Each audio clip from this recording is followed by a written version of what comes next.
At Sunday dinner, my father told 47 relatives that I was worthless. He stood up with a glass of cheap champagne and announced that my sister marrying a senator's son was the family crowning achievement, while I was just an embarrassment who needed to eat in the kitchen. I left quietly without saying a word. I did not tell him that at the rehearsal dinner the groom's father would ask, "Where is Dr. Camille Jordan? I need to thank her for saving my grandson's life." My father went pale when he realized the worthless daughter he banished was the only reason the senator lineage survived. Before I tell you how I humbled my entire family without raising my voice, please hit the like button and subscribe if you have ever been the family scapegoat who finally fought back. My name is Camille Jordan, and I am 32 years old. The air in my parents' dining room was thick with the smell of overcooked pot roast and expensive perfume that I knew my mother could not afford. It was our weekly Sunday dinner, but tonight felt more like a coronation. My younger sister, Bianca, sat at the head of the table beaming like she had just won a Nobel Prize. On her finger sat a 5-carat diamond ring that caught the light from the chandelier every time she moved her hand, which she did constantly. I knew for a fact that my father Thomas had taken out a second mortgage on this house just to help her fiancé Julian pay for it, because Julian had been cut off from his family trust fund for excessive partying. But nobody talked about that. Tonight was about the fantasy. My father tapped his spoon against his glass, and the room fell silent. He cleared his throat and looked around the table with a swollen chest. "Tonight we celebrate Bianca," he boomed, his voice shaking with pride. "My beautiful girl has done what no Jordan has ever done. She has secured a place in one of the most powerful families in Washington. In 2 weeks, she will marry Julian Sterling, the son of Senator Harrison Sterling." Applause broke out around the table. My aunts and uncles nodded in approval, murmuring about how Bianca was born for greatness. I sat quietly near the end of the table, picking at my mashed potatoes. I was wearing my dark blue scrubs, having come straight from a 36-hour shift. I was exhausted down to my bones, but I had made the effort to show up because family was supposed to matter. My father held up a hand to quiet the room. He looked down the table, and his eyes landed on me. The warmth in his face instantly evaporated, replaced by a sneer of disgust. "And then there is Camille." The room went dead silent. My stomach tightened. I knew this was coming. It happened every Sunday. Camille, who could not even bother to dress up for this occasion, my father said, gesturing at my clothes. "Look at you. You look like you work in a high school cafeteria. You are 32 years old, Camille, no husband, no prospects. Just dragging yourself in here smelling like antiseptic and failure. When are you going to make something of yourself, like your sister?" I tightened my grip on my fork. These were not cafeteria clothes. These were fig scrubs, the highest quality medical apparel money could buy. But to my father, if it was not a ball gown or a business suit, it was trash. He had never once asked me what I actually did at the hospital. To him and my mother Beatrice, I was just a glorified nursing assistant who changed bedpans and worked the night shift because I was not smart enough to get a day job.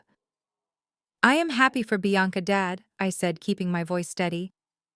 "I just came from a long shift." My mother let out a dramatic sigh. "Always the excuses. You know Julian family is going to be at the wedding, Camille. The Sterlings are American royalty. We cannot have you looking like this."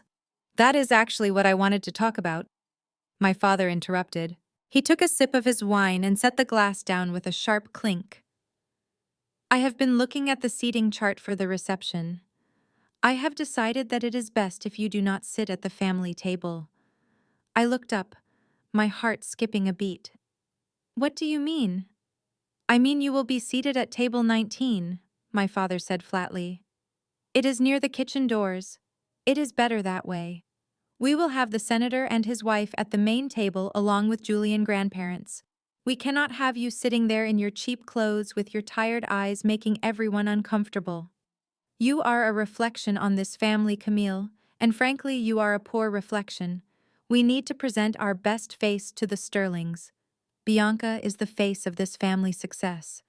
You are just, well, you are worthless in this equation." The word hung in the air. Worthless. My sister Bianca giggled. It was a cruel, sharp sound. "Oh, Daddy, do not be so harsh," she said, though her eyes were dancing with amusement. "Maybe she can help the servers. We are short strictly on staff for the cocktail hour. If she is sitting by the kitchen anyway, she might as well make herself useful." My mother nodded in agreement. "That is a wonderful idea, Bianca. Camille, you could help clear the plates. It would save us having to hire an extra busboy. God knows this wedding is costing us a fortune." I looked around the table waiting for anyone to defend me. My Uncle Marcus looked down at his plate. My Aunt Sarah pretended to adjust her napkin. Nobody said a word. In the Jordan family, you did not cross Thomas, especially not when he was spinning a fairy tale about his golden child. I slowly placed my fork down on the table. The fatigue from my shift was suddenly replaced by a cold, hard clarity. For years, I had paid the mortgage on this house, secretly transferring money to my mother's account so my father would not feel emasculated. For years, I had listened to them belittle my career, assuming I was at the bottom of the medical food chain because I did not brag. I stood up. My chair scraped loudly against the floor. "Where are you going?" my father barked. "I did not dismiss you. Sit down." I picked up my bag. "I understand, Dad," I said, my voice devoid of any emotion. "I will sit at table 19. I will stay out of the way. I would hate to ruin Bianca's big moment." "Good," my father grunted, turning his attention back to his wine. "At least you know your place. Now sit down and finish your dinner." "I am not hungry," I said. I turned and walked toward the door. As I reached the hallway, I heard Bianca's voice drift from the dining room. "Don't worry, Daddy. She won't come to the rehearsal dinner either, right? She would just embarrass us." "She is not invited," my father replied loudly, making sure I could hear him. "The rehearsal dinner is for the important members of the families. Camille can stay home and get some sleep. Maybe then she will look less like a zombie." I closed the front door behind me, shutting out their laughter. I stood on the porch for a moment, breathing in the cool night air. My hands were not shaking. I did not cry. I felt a strange sense of calm settling over me. They wanted me to be invisible. They wanted me to be worthless. Fine, I would be invisible, and when the time came, I would show them exactly what my worth really was. I walked to my car, a sensible sedan, that I parked down the street so it would not clash with the leased Mercedes in the driveway. As I started the engine, my phone buzzed. It was a page from the hospital. A code-red trauma was coming in. I shifted the car into drive. The dutiful daughter was gone. Dr. Jordan was back on the clock. The drive to Johns Hopkins usually took 20 minutes, but I made it in 15. As I pulled into the physician's reserved parking lot, the security guard at the gate saw my car and immediately raised the barrier, saluting sharply. "Good evening, Dr. Jordan," he called out. "They are waiting for you in Bay 1. I nodded and drove through. This was my world, a world my family knew nothing about. I walked into the trauma center and the atmosphere shifted instantly. The chaos seemed to organize itself around me. Nurses who had been running stopped to nod at me. Residents straightened their spines. "Status," I said, without breaking my stride as I headed for the scrub room. Dr. Patel, the senior resident, fell into step beside me, holding a tablet. 6-year-old male. Severe headache followed by loss of consciousness. CT scan confirms a ruptured AVM in the left frontal lobe. The bleed is significant, Dr. Jordan. Intracranial pressure is spiking. We have him stabilized, but he needs decompression now. I pushed through the double doors into the scrub room. "Who is the patient?" Dr. Patel hesitated. "His name is Leo Sterling." I paused, my hands hovering over the sink. The water ran clear and cold. "Sterling." "Yes," Dr. Patel said nervously.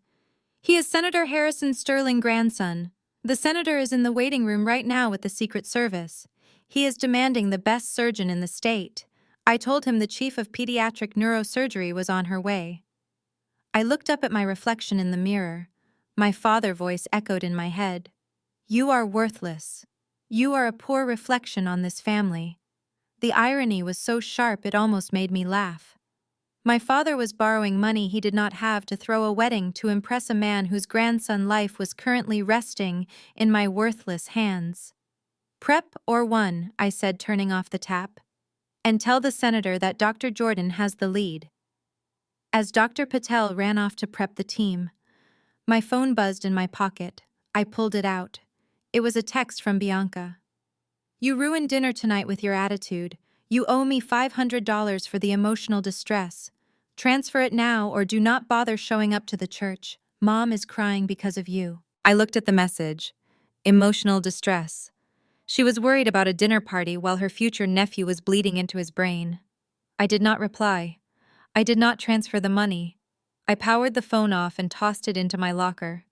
I stepped into the operating room, my hands held high in the sterile position. The lights were bright, the air was cold, and the hum of the machines was the only music I needed. Scalpel, I said. The instrument was placed firmly in my hand. For the next 12 hours, I would not be the unwanted sister or the disappointing daughter. I was the only thing standing between a little boy and death. And my family had absolutely no idea who they had just insulted. 3 days had passed since I held the life of the senator grandson in my hands. 3 days of intense post-operative care monitoring cranial pressure and managing the delicate balance between life and death. I had not slept more than 4 hours in total. When I finally left the hospital that morning, the sun was too bright against my tired eyes. My phone had been buzzing incessantly with messages from my mother Beatrice. She did not ask if I was okay. She did not ask why I had not replied. The texts were just a stream of demands. Come over. We need you. Urgent. I pulled my sedan into the driveway of my parents' house. The lawn was littered with boxes and floral arrangements. The wedding was still a week away, but the house looked like a staging ground for a military invasion. I took a deep breath before opening the car door. At the hospital, I was Dr. Jordan, the woman who performed miracles. Here I was, just Camille, the spare part. The disappointment. I walked through the front door, and the smell of steam and expensive lilies hit me. My mother was standing in the living room surrounded by piles of silk napkins. When she saw me, she did not smile. She did not offer me a glass of water. She just let out a sigh of relief as if the hired help had finally arrived to clean up a mess. Thank God you are here, Beatrice said, wiping sweat from her forehead. She thrust a clipboard into my hands before I could even say hello. We are drowning, Camille. Absolutely drowning. Bianca is having a meltdown about the seating arrangements, and your father is on the phone with the caterer trying to negotiate the price of lobster. We need you to handle the logistics. I looked down at the clipboard. It was a list, a very long list. At the top, written in my mother's looping handwriting, were the words, "Support staff duties." What is this? I asked, my voice raspy from exhaustion. It is your assignment sheet for the wedding day, Beatrice said, turning back to the napkins. Since you are not sitting at the family table and you are not in the bridal party, we figured you would want to be useful. We cannot afford a wedding planner, so you are it. I read the items on the list. My stomach turned. Item 1. Stand at the entrance and direct guests to their seats. Item 2. Steam the bridesmaids' dresses in the morning. Item 3. Coordinate the valet parking for the VIP guests. I looked up at my mother. Valet parking. You want me to park cars? No, do not be silly, Beatrice said dismissively. You do not park them. You just stand outside and take the keys from the senator friends and hand them to the valet boys. You make sure they do not scratch the Bentleys. You are good at organizing things, Camille. You are meticulous. It suits you. It suits me. The words felt like a slap. I spent 12 hours a day navigating the complex geography of the human brain, and my mother thought watching teenagers park cars suited me. Mom, I said, dropping the clipboard onto the coffee table. I am not doing this. I am coming to the wedding as a guest. I am your daughter. I am not your event coordinator, and I am certainly not your valet captain." Beatrice stopped folding napkins. She turned to me, her face hardening. "Why do you have to be so difficult, Camille? Your sister is marrying into the Sterling family. Do you understand what that means? It means perfection. We cannot have hiccups. We cannot have you just sitting around looking glum in the corner. We need everyone to pitch in." "I am a neurosurgeon, Mom," I said quietly. "I save lives. I do not steam dresses." "Oh, please stop with the high and mighty act," Beatrice snapped. "You work at a hospital. You follow orders. That is what you do. You are an employee, Camille. That is your mindset. Bianca is a visionary. She is going to be a wife and a socialite. You are, well, you are service-oriented." Before I could respond, the door to the study flew open. My father Thomas stormed out, his face red with rage. He was holding his phone like a weapon. "I heard you," he boomed. "I heard you raising your voice at your mother." "I am not raising my voice, Dad," I said, trying to remain calm. "I am just telling her that I will not be working as a servant at my sister's wedding." Thomas marched across the room and stood inches from my face. I could smell the stale coffee on his breath. "You will do exactly what you are told. Do you think you are special because you wear scrubs and punch a clock? You are nothing without this family."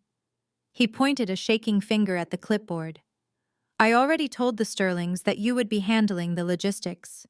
I told Julian father that my eldest daughter manages operations and would be personally overseeing the comfort of their VIP guests." "You told them I was the help," I whispered. The realization washed over me cold and sharp. "You told the senator that your daughter is the help." "I told them you were useful," Thomas shouted. "Because God knows you need to be useful for something. You are 32 years old and unmarried. You have no status. You have no connections. If you are not serving the guests, then what are you doing there, Camille? Taking up space. Embarrassing us with your silence and your plain face." He grabbed the clipboard and shoved it back into my chest. The metal clip dug into my skin. "I am trying to give you a purpose," Thomas spat. "I am trying to make you look like a dutiful sister instead of a jealous spinster. If you are running around making sure the senator's champagne is cold, maybe they will think you are a good person. Maybe they will overlook the fact that you are a failure." Tears pricked at the corners of my eyes, but I refused to let them fall. I refused to give him the satisfaction. Failure. He called me a failure while standing in a house that my money had saved from foreclosure 3 times in the last decade. He called me a failure while the most powerful man in the state was currently praying for the woman who saved his grandson. Me. I looked at my father. I looked at the man who was supposed to protect me. There was no love in his eyes, only calculation, only fear that his house of cards would crumble. "Fine," I said. My voice was ice cold. "I will handle the logistics." "Good," Thomas said, stepping back. He reached into his pocket and pulled out a heavy ring of keys. He threw them at me. They hit my collarbone with a dull thud before clattering to the floor. "Pick them up," he ordered. "Those are the keys to the delivery van. Go to the bridal boutique downtown. Bianca dress is ready for pickup. And do not wrinkle it. If there is a single crease on that train, do not bother coming back." I slowly bent down to pick up the keys. I felt like I was in a slow-motion movie. Every movement was precise. Every thought was crystal clear. I stood up and looked at my parents. My mother was back to folding napkins, pretending the violence of the moment had not happened. My father was already looking at his phone, checking his reflection in the screen. I squeezed the keys in my hand until the metal bit into my palm. They wanted a servant. They wanted someone to fetch and carry. They wanted me to be invisible until I was needed to wipe up a mess. "I will get the dress," I said. I turned and walked out of the house. I did not slam the door. I walked to the delivery van, a beat-up Ford that smelled of old cardboard and resentment. I climbed into the driver's seat and stared at the house. They thought they were sending their servant to run an errand. They had no idea they were sending a general to gather ammunition. I started the engine. As I pulled away, I saw my father watching from the window, making sure I was obeying his command. "Enjoy the view, Dad," I whispered to the rearview mirror. "Because very soon, you are going to realize that the person you treated like a maid owns the entire building." I drove toward the city, toward the bridal shop, and toward the confrontation that would change everything. The dutiful daughter was dead, the surgeon was operating now, and I was about to cut out the rot. The delivery van rattled and coughed as I pulled up to the curb in front of Maison de Blanc. It was the most exclusive bridal boutique in the city, a place where appointments were booked 6 months in advance, and the air inside smelled like money and arrogance. I sat in the driver's seat for a moment, gripping the steering wheel. My reflection in the rearview mirror showed a woman who looked nothing like the clientele that frequented this establishment. My scrubs were wrinkled from a double shift. My hair was pulled back in a messy bun that was starting to come loose. I had dark circles under my eyes that no amount of concealer could hide. To the outside world, I looked like the hired help. To my family, I was the hired help. I stepped out of the van, and the valet actually wrinkled his nose as he looked at the rusted bumper. I did not bother handing him the keys. I just locked the door and walked toward the glass entrance. Inside the boutique was a sanctuary of white marble and crystal chandeliers. Soft classical music played from invisible speakers. A sales associate named Genevieve, according to her gold name tag, looked up from her computer. Her smile was practiced and thin, and it vanished the moment she saw my attire. "Deliveries are in the back," she said without lifting her head. "We do not allow service staff through the front entrance. It disturbs the brides."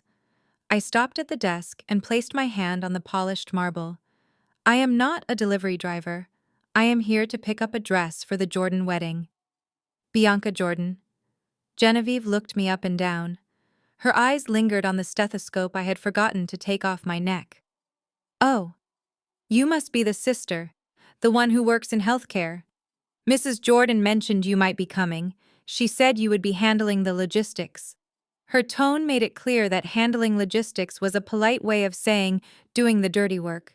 "Yes," I said, keeping my voice even. "I am here for the dress." Genevieve typed something into her computer. Her manicured nails clicked loudly against the keys. "Ah, yes. The custom Vera Wang with the French lace train. It is a masterpiece, truly stunning. We have it ready in the preservation room. However, there is a small matter of the final balance." I frowned. The balance. My father told me everything was taken care of. He said I just had to pick it up. Genevieve gave me a tight, pitying smile. "The deposit was paid, but the final installment is due upon collection. The total remaining balance is $8,400. We cannot release the garment until the account is settled." $8,000. My father had sent me here with a lie.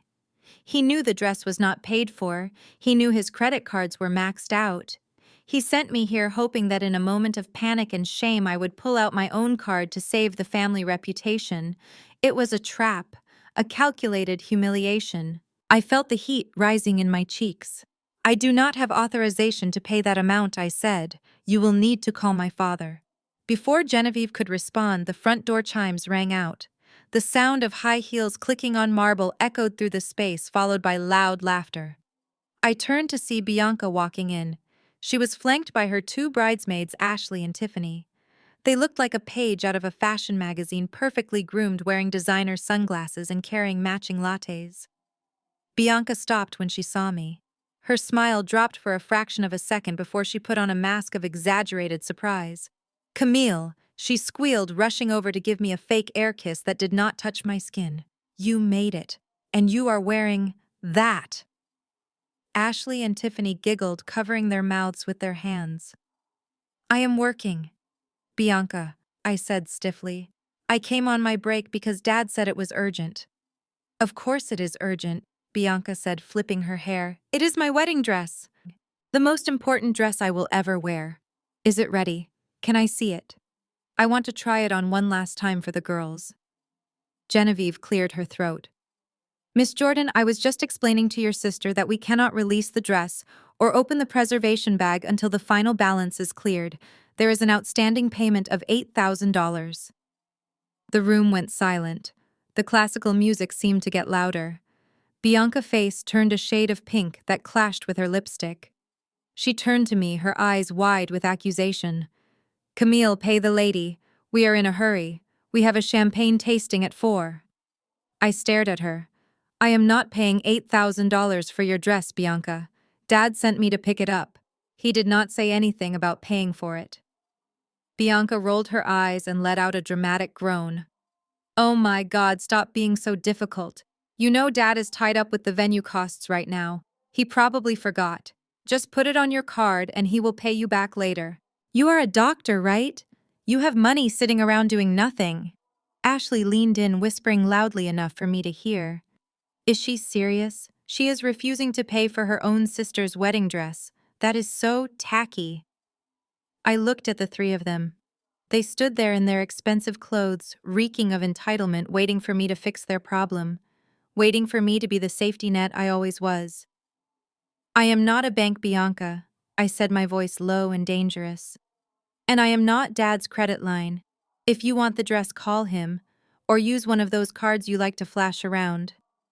Bianca stepped closer to me. The sickly sweet sister act dropped completely. Her voice was a hiss. Listen to me, you jealous, bitter witch. You are going to pay for this dress. Consider it your wedding gift.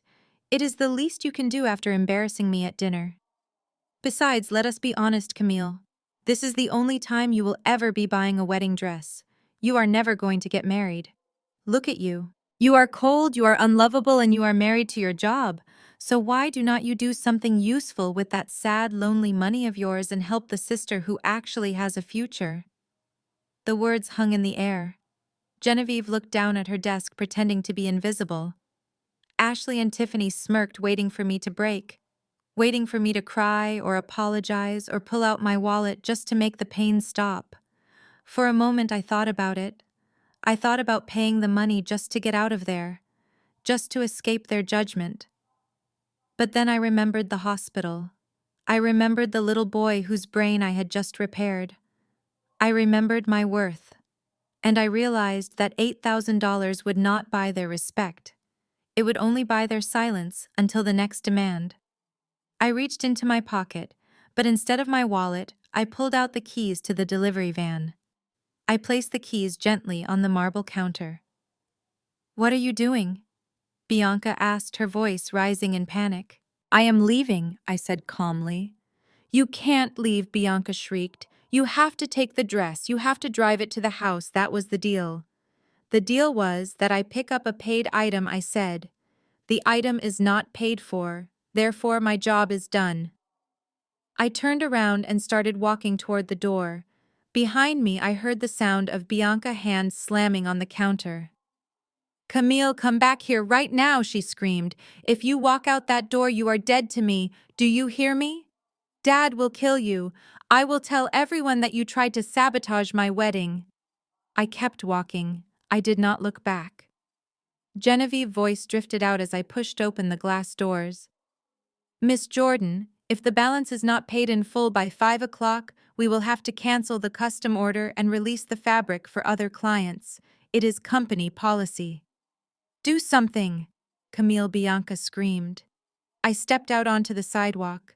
The fresh air hit my face, and for the first time in days I felt light. I walked past the delivery van. I did not get in. I left it there right in the loading zone. I pulled out my phone and opened the Uber app. I was done being the driver. I was done being the banker. I was done being the punching bag. As I waited for my ride, I could see Bianca through the glass window, frantically calling our father. Her face twisted in an ugly, desperate rage. She looked like a child who had been told no for the first time in her life. My car arrived, a sleek black sedan. I slid into the back seat and leaned my head against the cool leather. Whereto the driver asked. Take me to the Porsche dealership, I said. I think it is time I bought myself a gift. As we drove away, I did not feel guilty. I felt expensive. And for the first time, I realized that the price of my freedom was exactly $8,400, and I had just saved every cent of it. I sat in the driver's seat of my new car parked in a quiet corner of the hospital garage. The smell of fresh leather was grounding, but my hands were still trembling slightly, not from fear, but from a simmering rage that was beginning to boil over. I had just spent $80,000 on a car simply to prove a point to myself, but the victory felt hollow. I checked my watch. My shift did not start for another hour. I closed my eyes, trying to center myself, trying to find the calm Dr. Jordan who could navigate a scalpel through a millimeter of brain tissue without shaking. My phone rang, breaking the silence.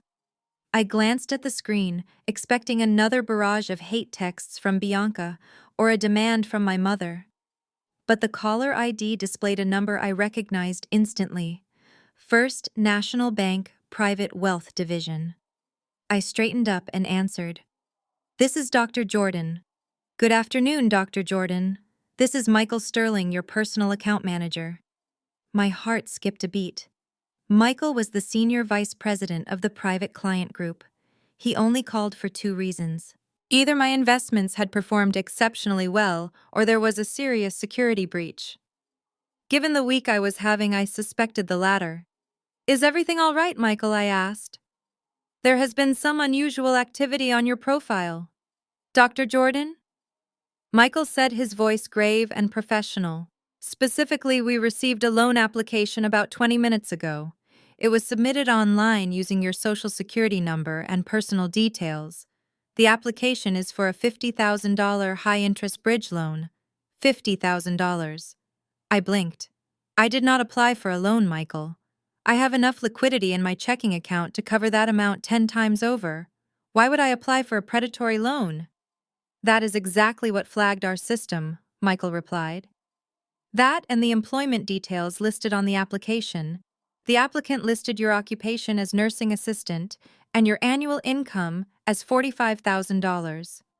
The CO signer on the loan is a Mr. Thomas Jordan." The air left my lungs. My father. He had not just stolen my identity, he had diminished it. He had filled out a legal document claiming I was a nursing assistant because that was the only reality his ego could accept. He believed I was poor, so he applied for a loan that a poor person would need using my name to secure cash for his golden child wedding. He was willing to saddle me with debt at an 18% interest rate just so Bianca could have vintage champagne. "Do you have the application there?" I asked, my voice barely a whisper. "I do," Michael said. "The electronic signature matches your name, but the IP address originated from a residential address in the suburbs, the same address associated with Mr. Thomas Jordan account." "Dr. Jordan, this is clearly identity theft and fraud. I can have the fraud department contact the police immediately. We can freeze the assets and file a report within the hour." I squeezed the steering wheel. I could send him to jail. Right now, with one word, I could have police cars pulling up to my parents' house. I could have my father handcuffed in front of the neighbors he tried so hard to impress. It would be justice. It would be fair. But it would also blow up the wedding. And as much as I hated how they treated me, I knew that if I arrested my father 3 days before the wedding, I would be the villain forever.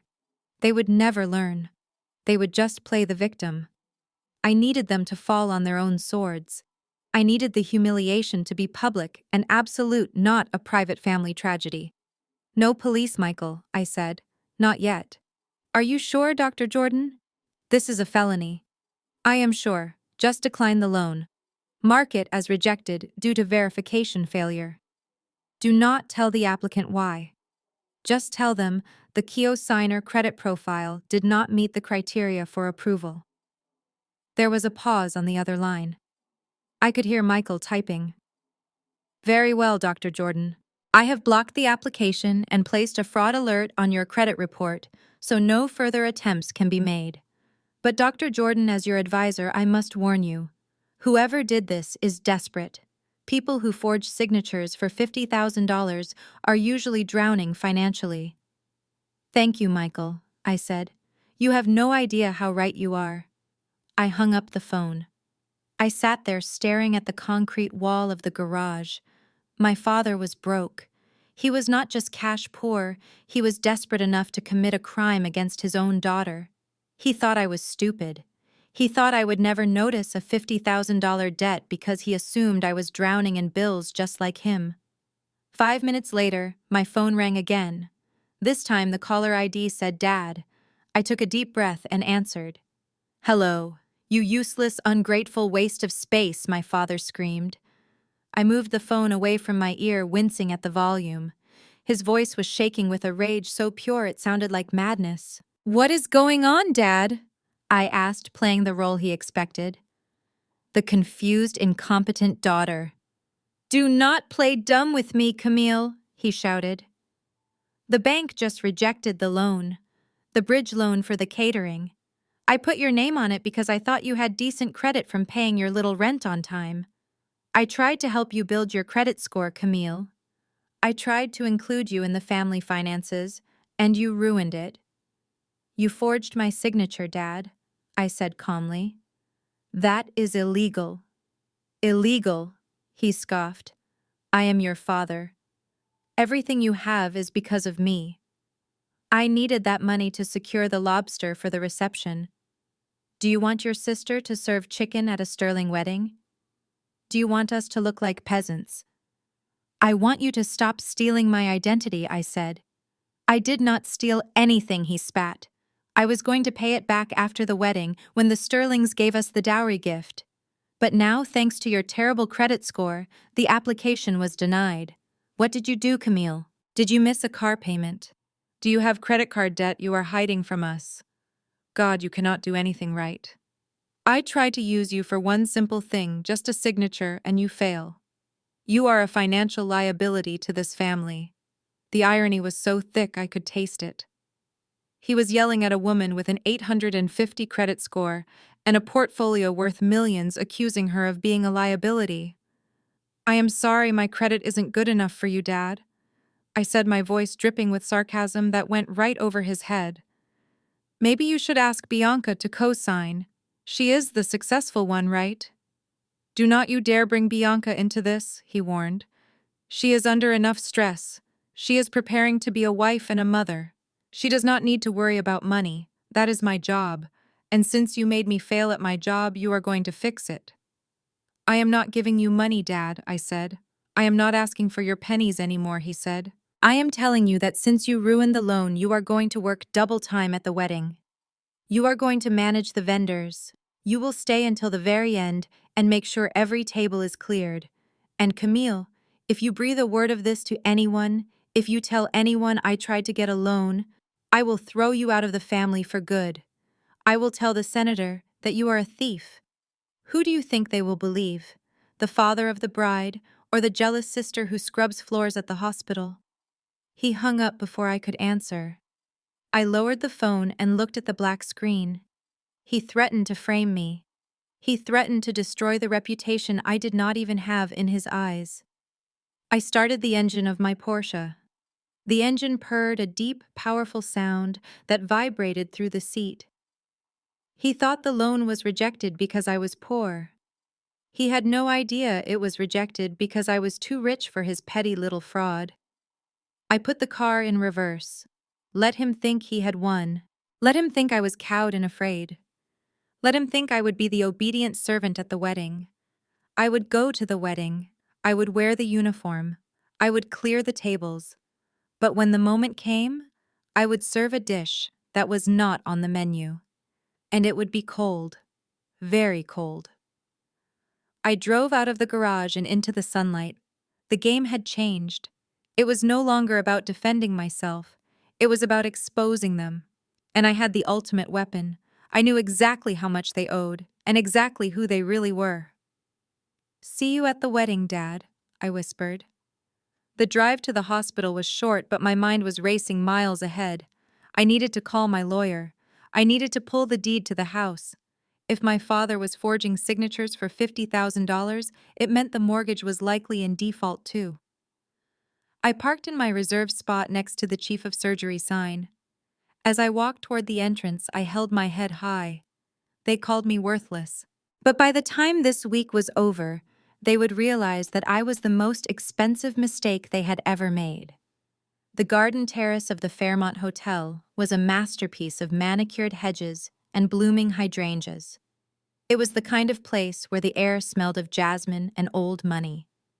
My sister Bianca had rented the entire south patio for her bridal shower, a lavish affair that cost more than my parents made in a year. I walked in wearing a simple beige dress I had bought off the rack at a department store. I had left my jewelry at home. I had left my confidence at the door. Today, I was not Dr. Jordan the neurosurgeon. Today, I was Camille the poor relation, the charity case, the prop. Bianca was holding court at the center table, sitting on a high-backed wicker chair that looked like a throne. She was wearing a white lace cocktail dress and a tiara that said bride-to-be in sparkling rhinestones. Surrounding her were 20 of her closest friends' women, who all looked like they had been stamped from the same mold. They had perfect blowouts, expensive handbags, and smiles that did not reach their eyes. When Bianca saw me, she did not wave. She just gestured vaguely toward a small folding chair set up near the edge of the patio away from the main tables. "You made it," she called out, her voice loud enough to carry over the string quartet. "I was worried you would get lost. The service entrance is tricky to find." A ripple of laughter went through the group. I felt my face heat up. I walked over to the folding chair.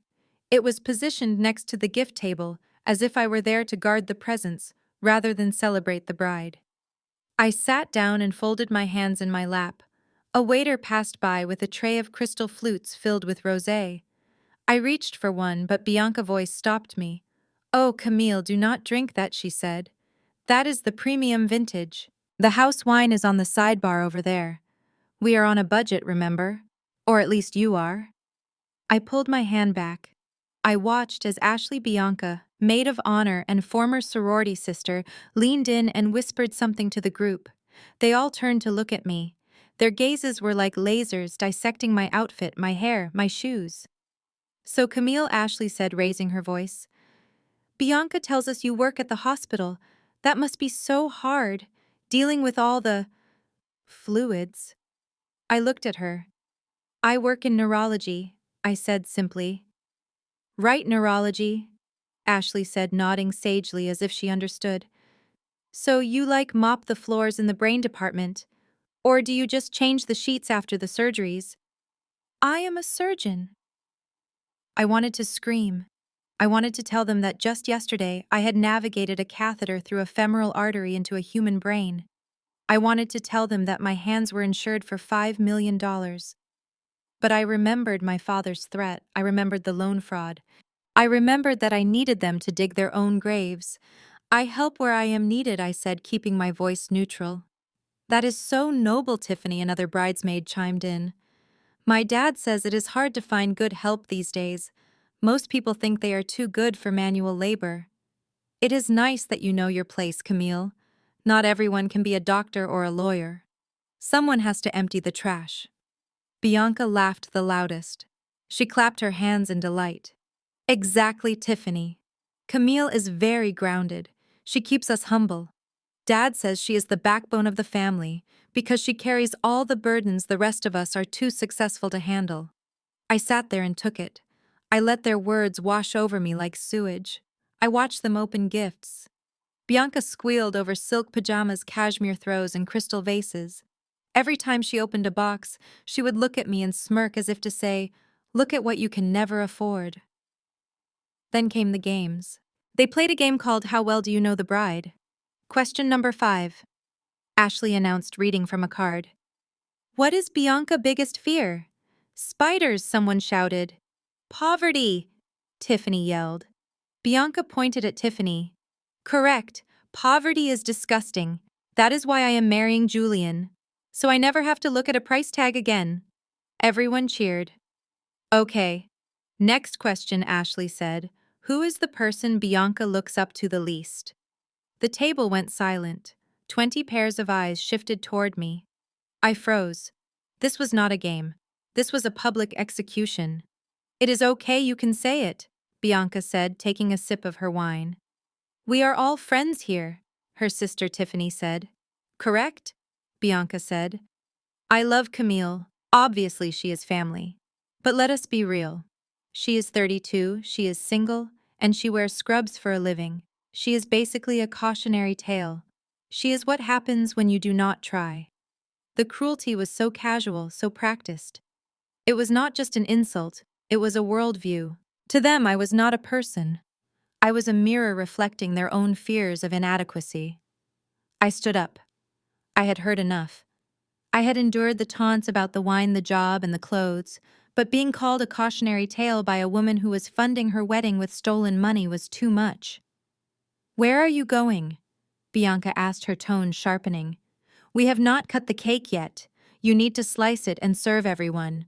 That is your job. I am leaving, Bianca, I said. I think I have filled my quota of humiliation for the day. Oh, sit down, you drama queen, Ashley said, standing up to block my path. She was holding a full glass of red wine. She swayed slightly, clearly tipsy. You are always ruining everything. Just because you are miserable does not mean you have to wreck Bianca Day.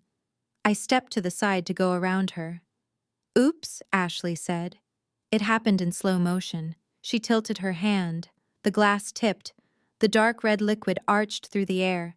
It splashed across the chest of my beige dress. It soaked into the fabric, cold and wet, running down my stomach, staining my skirt. The glass shattered on the patio stones near my feet. The music seemed to stop. For a second there was silence. Then Bianca started to laugh. It started as a giggle, then grew into a full-throated cackle. Oh my God, Ashley. You got her. Look at her. Ashley covered her mouth in mock horror. Oh no. I am so sorry, Camille. I tripped. But honestly, she paused, smiling a cruel, twisted smile. Honestly, it is probably an improvement. You are used to stains, right? Being a janitor and all, I bet you have plenty of bleach at home. The entire patio erupted in laughter. Women were clutching their pearls, wiping tears from their eyes. They were laughing at my shame. They were laughing at the stain on my chest that looked like a bleeding wound. I stood there. The wine was seeping through to my skin. It was sticky and cold. I looked at my sister. She was not checking to see if I was okay. She was high-fiving Tiffany. I looked at Ashley, who was looking at me with pure malice. In that moment, something inside me snapped. Not a loud snap, but a quiet, permanent break. The last thread of loyalty, the last fiber of hope that they might love me, was gone. I did not reach for a napkin. I did not try to dab at the stain. I did not run to the bathroom to cry. I stood perfectly still. I let the wine drip. The laughter slowly died down as they realized I was not reacting. The silence grew heavy and uncomfortable. I looked at Ashley. Then I turned my gaze to Bianca. I looked her dead in the eye. I channeled every ounce of authority I commanded in the operating room. The authority that made grown men tremble when I told them their children were dying. I stepped closer to Bianca. She stopped smiling. She shifted in her throne, suddenly looking very small. You think this is funny? I said. My voice was low, barely a whisper, but it carried across the patio like a gunshot. You think this is a game? It was an accident, Bianca stammered, but her eyes darted away. I looked at the wine on my dress. Then I looked back at her. Enjoy your laugh, Bianca. Really, savor it. Because this is the last time you will ever smile at my expense. I turned to Ashley. And you. I hope you have a good lawyer. Because assaulting a surgeon and damaging the hands that save lives is a very expensive mistake. I turned around and walked toward the exit. I walked with the stain on my chest like a medal of honor. I did not look back. Behind me, I heard Bianca's voice, shrill and nervous. Whatever, Camille. Just go. Nobody wants you here anyway. I walked through the lobby of the hotel. People stared at me. A concierge rushed forward, offering a towel, asking if I needed help. I waved him away. I walked out to the valet stand. My car was brought around. As I drove away, I did not feel humiliated. I felt focused. They had stained my dress, but they had cleared my vision. They wanted a war. They wanted to treat me like dirt. Fine. I would show them what happens when you try to bury a seed. You do not destroy it. You just make it grow. And I was about to bloom into their worst nightmare. 2 days before the rehearsal dinner, my mother insisted on a small, intimate family gathering at the house. She called it a unity bonding evening, but I knew it was really just an interrogation session to make sure everyone had their stories straight for the big day. The living room was stiflingly hot. My father had turned up the heating because Julian had complained of feeling a chill earlier. Now the air felt heavy and thick, smelling of my mother's potpourri and the nervous sweat of people trying too hard to be perfect. I sat on the edge of the sofa near the window trying to make myself as small as possible. After the incident at the bridal shop and the wine splashing at the shower, nobody was speaking to me directly. They talked around me, referring to me in the third person, or issuing commands into the air, assuming I would just obey. Julian was sitting in my father's recliner looking pale. He was a nice enough guy, I supposed, but weak. He let Bianca run his life, and he let his father run his career. Tonight he looked worse than usual. His skin had a grayish, clammy undertone and beads of sweat were collecting on his upper lip despite him shivering. "Are you sure you are okay, baby?" Bianca asked, patting his knee while scrolling through Instagram on her phone. "You look a little washed out. You need to be glowing for the photos on Saturday." "I am fine," Julian mumbled, rubbing his temples. "Just a headache, probably the stress. And those supplements you gave me, they make my heart race." "They are just vitamins," Bianca snapped. "Don't be a baby. They are to help you slim down for the tux. Dad says you look a little puffy." I frowned. Weight loss supplements combined with stress and dehydration. I watched Julian carefully. His pupils looked dilated. His hands were trembling slightly as he reached for a glass of water. "Maybe he should eat something," I said, speaking up for the first time. "He looks hypoglycemic." My father, Thomas, whipped his head around. "Nobody asked for your medical opinion, Camille. You change bedpans. You are not a nutritionist. Let Bianca take care of her husband. She knows what is best for him." I shut my mouth. I watched Julian take a sip of water. His hand shook so badly the water sloshed over the rim. "I feel weird," he whispered. And then it happened. Julian's eyes rolled back in his head. His body went rigid, arching off the chair. The glass of water fell from his hand, shattering on the hardwood floor. He let out a strange guttural sound as the air was forced out of his lungs, and then he began to convulse. It was a tonic-clonic seizure, violent and sudden. Chaos erupted instantly. "Oh my God!" Bianca screamed, jumping back and knocking over a lamp. "He is dying! He is dying!" My mother started wailing, covering her face with her hands. My father stood frozen, his face draining of color. "Do something," he shouted at no one in particular. "Stop him. Make him stop shaking." Bianca grabbed Julian's shoulders and tried to hold him down, screaming his name. "Julian, stop it. You are scaring me. Stop it right now." "No," I shouted. The instinct took over. The part of me that was the daughter vanished, and Dr. Jordan stepped into the room. I vaulted over the coffee table, pushing Bianca aside with a strength she did not know I possessed. "Do not hold him down," I commanded, my voice cutting through their screaming. "You will dislocate his shoulder. Move back. Give him space." I dropped to my knees beside Julian. I quickly scanned his environment. I kicked the broken glass away so he would not cut himself. I grabbed a throw pillow from the sofa and slid it under his head to protect his skull from banging against the floor. "Call 911, I barked at my father. "Now, tell them we have a male, roughly 28 years old, active seizure lasting more than 30 seconds. Possible drug interaction." My father just stared at me, his mouth open. "Call them!" I screamed. He fumbled for his phone, his fingers shaking so hard he dropped it twice. I turned my attention back to Julian. I checked his airway. He was foaming slightly at the mouth, but his color was okay. He was breathing. I glanced at my watch, timing the event. Seizures feel like they last forever, but timing is critical. 30 seconds, 45 seconds. Bianca was sobbing hysterically in the corner. Why is he doing that? Is he possessed? Oh my God, the wedding is ruined. He is not possessed, Bianca, I said calmly, keeping my hand gently on Julian's head. He is having a seizure. It will pass. Just breathe. 1 minute. Julian's body finally went limp. The convulsions stopped, leaving him unconscious and breathing heavily. This was the post-ictal state. He would be confused and exhausted when he woke up. I immediately rolled him onto his side into the recovery position so he would not choke if he vomited. I placed 2 fingers on his carotid artery. His pulse was racing, but strong. "Is he dead?" my mother whispered. "No," I said, taking a napkin and gently wiping the foam from his chin. "He is unconscious.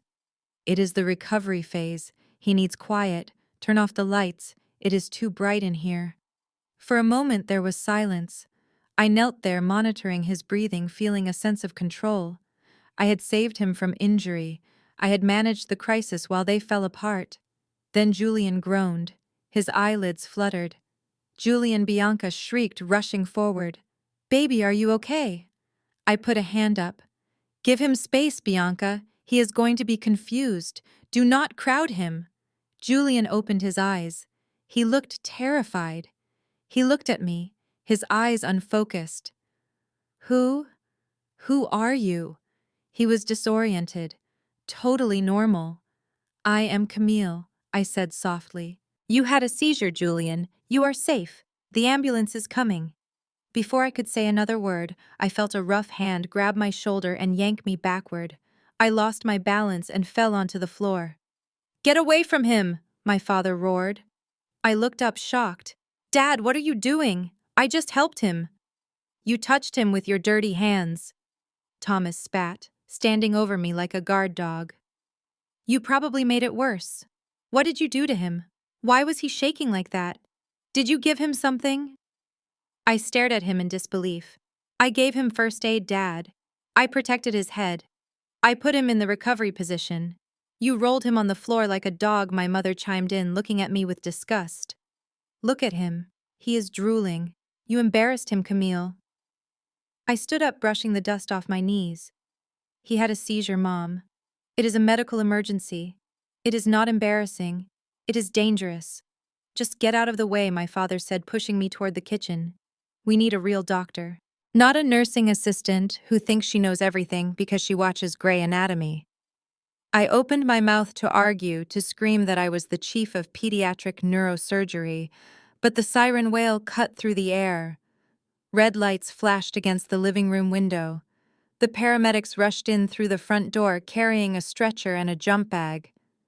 "Where is the patient?" the lead paramedic asked. "A tall man named Rodriguez." I recognized him immediately. He brought patients to my ER all the time. My father stepped forward, puffing out his chest. "My son-in-law. He collapsed. He is the son of Senator Sterling. I need you to take him to the best hospital immediately. Not the county one, the private one." Rodriguez ignored him and knelt beside Julian. He began checking vitals. Then he looked up and saw me standing by the kitchen door. Dr. Jordan Rodriguez said, his face lighting up with recognition. "I did not know you were at the scene."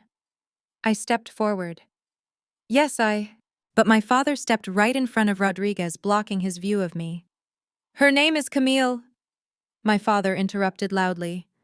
"She is just a relative. She does not know anything. Please ignore her. She is a little unstable. Just focus on my son-in-law." Rodriguez looked confused. He tried to look around my father. "Dr. Jordan, what is your assessment? Did you witness the onset?" "I witnessed it," I said, trying to speak over my father's shoulder. "Tonic-clonic duration approximately 60 seconds. No head trauma. Post-ictal now." My father turned and shoved me hard enough that I stumbled back into the doorframe. "Shut up, Camille," he hissed. "Stop pretending to be important. You are confusing the professionals." He turned back to Rodriguez. "She is delusional. She cleans floors at the hospital. Please just get him out of here." Bianca began screaming again. "Just take him away. She is making him worse." The noise was deafening. My family was literally screaming over the truth. Rodriguez looked at me one last time, a question in his eyes. He knew who I was. He knew I outranked everyone in that room, including the doctor Julian would see at the ER. But looking at the hysteria, looking at my father's red face and my sister's panic, I realized it did not matter. They would not hear me. They would not believe me, even if I performed brain surgery on the dining room table. I gave Rodriguez a small, sad nod, giving him permission to ignore me and do his job.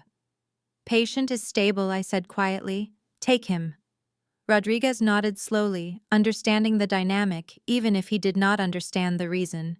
"All right, let us load him up." As they wheeled Julian out, my father hovered over the stretcher, talking loudly about the senator and demanding VIP treatment. Bianca ran alongside, holding Julian's hand, making sure the neighbors saw her being the devoted fiancée. The room fell silent.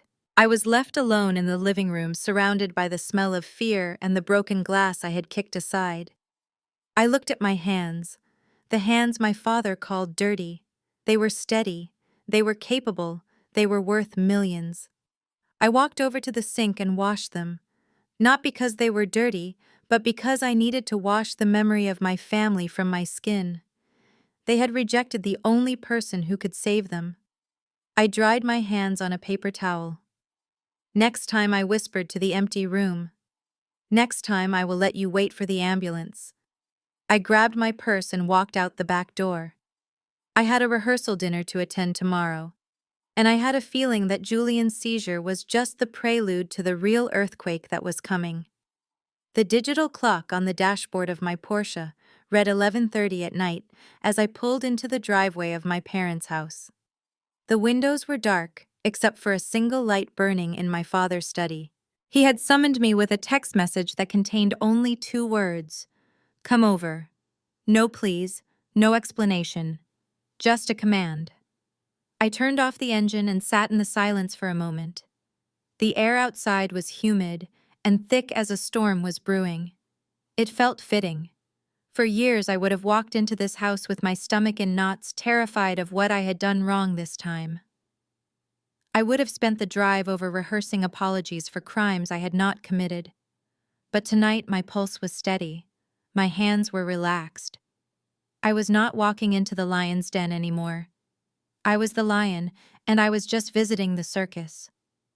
I let myself in with the key I still kept on my ring, the same key Thomas had thrown at me days ago. The house was silent, but it felt chaotic. Piles of boxes lined the hallway labeled decorations and favors. The smell of stale coffee and desperation hung in the air. Bianca was likely upstairs getting her 12 hours of beauty sleep before the rehearsal dinner, preparing to become the princess she believed she was. I walked to the study door and pushed it open. My father was sitting behind his desk, surrounded by invoices and bank statements. A half-empty bottle of scotch sat near his elbow. He looked older than I had ever seen him. His face was gray, his eyes rimmed with red. When he saw me, he did not stand up. He just gestured to a plastic garment bag hanging on the back of the door. "Close the door," he said, his voice rough from alcohol and stress. I closed it and remained standing. "What do you want, Dad?" "I want you to fix the mess you made," he said, picking up a piece of paper. "The catering company called. They are threatening to pull their staff for the rehearsal dinner tomorrow because the check bounced, because the loan you sabotaged did not go through." "I did not sabotage anything," I said calmly. "I just refuse to let you commit fraud in my name." Thomas slammed his hand on the desk. "It is the same thing. You hold the purse strings while this family drowns. Now listen to me closely, Camille, because I am only going to say this once. We have no servers for tomorrow. The staffing agency canceled. We have the food, but nobody to pass the trays, nobody to refill the champagne." He pointed a shaking finger at the garment bag. "That is why you are here. Open it." I turned to the door and unzipped the cheap plastic bag. Inside was a uniform, a black polyester vest, a white shirt that looked stiff and scratchy, and a pair of black trousers that were clearly several sizes too big. It was a standard catering uniform, the kind worn by temporary staff who were meant to blend into the wallpaper. "What is this?" I asked, though I already knew the answer. "That is what you are wearing tomorrow night," my father said, taking a sip of scotch. "Since you refuse to give us money, you are going to give us labor. You are going to work the rehearsal dinner at the Sterling estate." I stared at the ugly black vest. "You want me to be a waitress at my sister rehearsal dinner?" "I want you to be invisible," Thomas corrected. "You are not going as a guest. You are not going as family. I have already removed your name from the seating chart. You will arrive 2 hours early. You will go through the service entrance. You will carry trays. You will pick up napkins, and you will keep your mouth shut." He stood up and walked around the desk, moving into my personal space. The smell of liquor on his breath was overpowering. "And here is the most important part, Camille. Under no circumstances are you to speak to the senator or his family. You are not Dr. Jordan. You are not Bianca's sister. You are hired help. If anyone asks who you are, you tell them you are a temp from the agency. Do you understand?" I looked at him. The absurdity of it was almost beautiful. He was so ashamed of me, so terrified that I would ruin his image, that he was stripping me of my identity completely. He wanted to erase me. "Why, Dad?" I asked quietly. "Why do you hate me this much?" "I do not hate you," Thomas said, his eyes cold and empty. "I just know your place. You do not belong at that table, Camille. Look at you. You are plain. You are awkward. You make people uncomfortable with your intense stares and your medical talk. Bianca is the star. Tomorrow is about her. I will not let you ruin her chance to be a Sterling, because you want to play dress-up." He reached out and touched the cheap polyester of the uniform. "This suits you," he sneered. "It is what you are good at. Serving others, cleaning up messes, being in the background. Wear it. Do your job. And maybe after the wedding, if you perform well, I will forgive you for the loan incident." I felt a strange sensation in my chest. It was not pain. It was not sadness. It was the feeling of a lock clicking into place. The final tumbler turning. He had just handed me the weapon I needed to destroy him. He wanted me to wear a servant uniform in front of the man who knew I was the chief of pediatric neurosurgery. He wanted me to pretend to be a nobody in front of the man who owed me his grandson life. He was digging his own grave, and he was handing me the shovel. I reached out and took the garment bag off the hook. The plastic crinkled loudly in the quiet room. "Okay, Dad," I said. Thomas blinked, surprised by my compliance. He had expected a fight. He had expected tears. "Okay," he repeated, suspicious. "Just like that." "Just like that," I said. "You are right. I should help the family. I will wear the uniform. I will go through the service entrance. I will serve the champagne." Thomas narrowed his eyes, searching my face for a trap, but I kept my expression perfectly neutral. The mask of the obedient daughter. "Good," he grunted, leaning back against his desk. "And remember the rule. If you say one word about being a Jordan, if you try to hug Bianca, if you try to talk to Julian, I will disown you on the spot. I will have security throw you out, and I will never speak to you again. You will be dead to this family." I held the uniform tighter. Dead to this family. It sounded like a promise. It sounded like freedom. "I understand," I said. "I will play the role you want me to play. I will be exactly who you think I am." I turned to leave. Camille, Thomas called out one last time. I paused at the door. "Yes. Make sure you iron that shirt. I do not want the help looking sloppy. It reflects poorly on me." I did not turn around. I could not let him see the smile that was spreading across my face. It was a terrifying smile, a smile that belonged to a predator who had just cornered its prey. "I will make sure it is crisp, Dad," I said. "I will make sure everyone notices me." I walked out of the study and down the hall. I passed the photos on the wall. Bianca winning a beauty pageant. Bianca graduating high school. Bianca and Thomas smiling on a boat. There were no pictures of me. I had always been invisible in this house. But tomorrow night, I would be the most visible person in the room.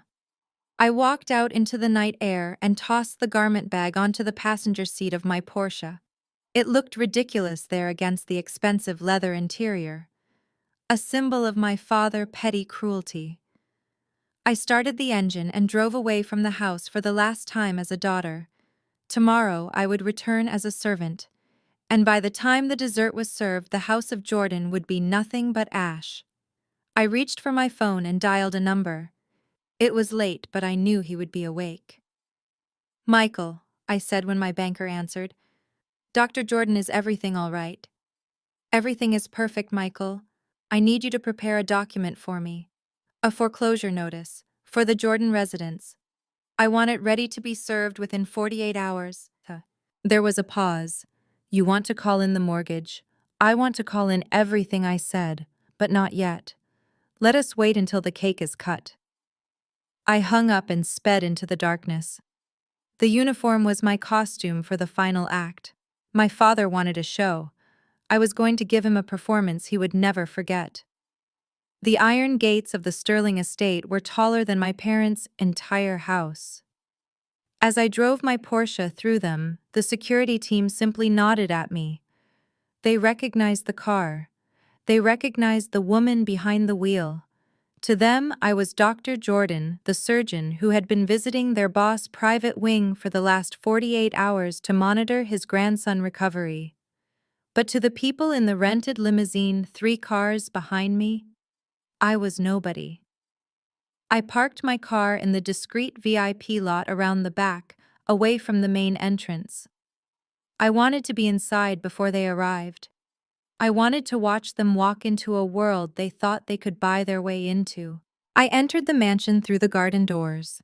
The main hall was a cavernous space with ceilings that soared 30 feet high and walls lined with oil paintings that were likely worth more than the entire gross domestic product of a small country. The air smelled of beeswax and expensive lilies. It was quiet, the kind of heavy, expensive silence that only exists where power lives.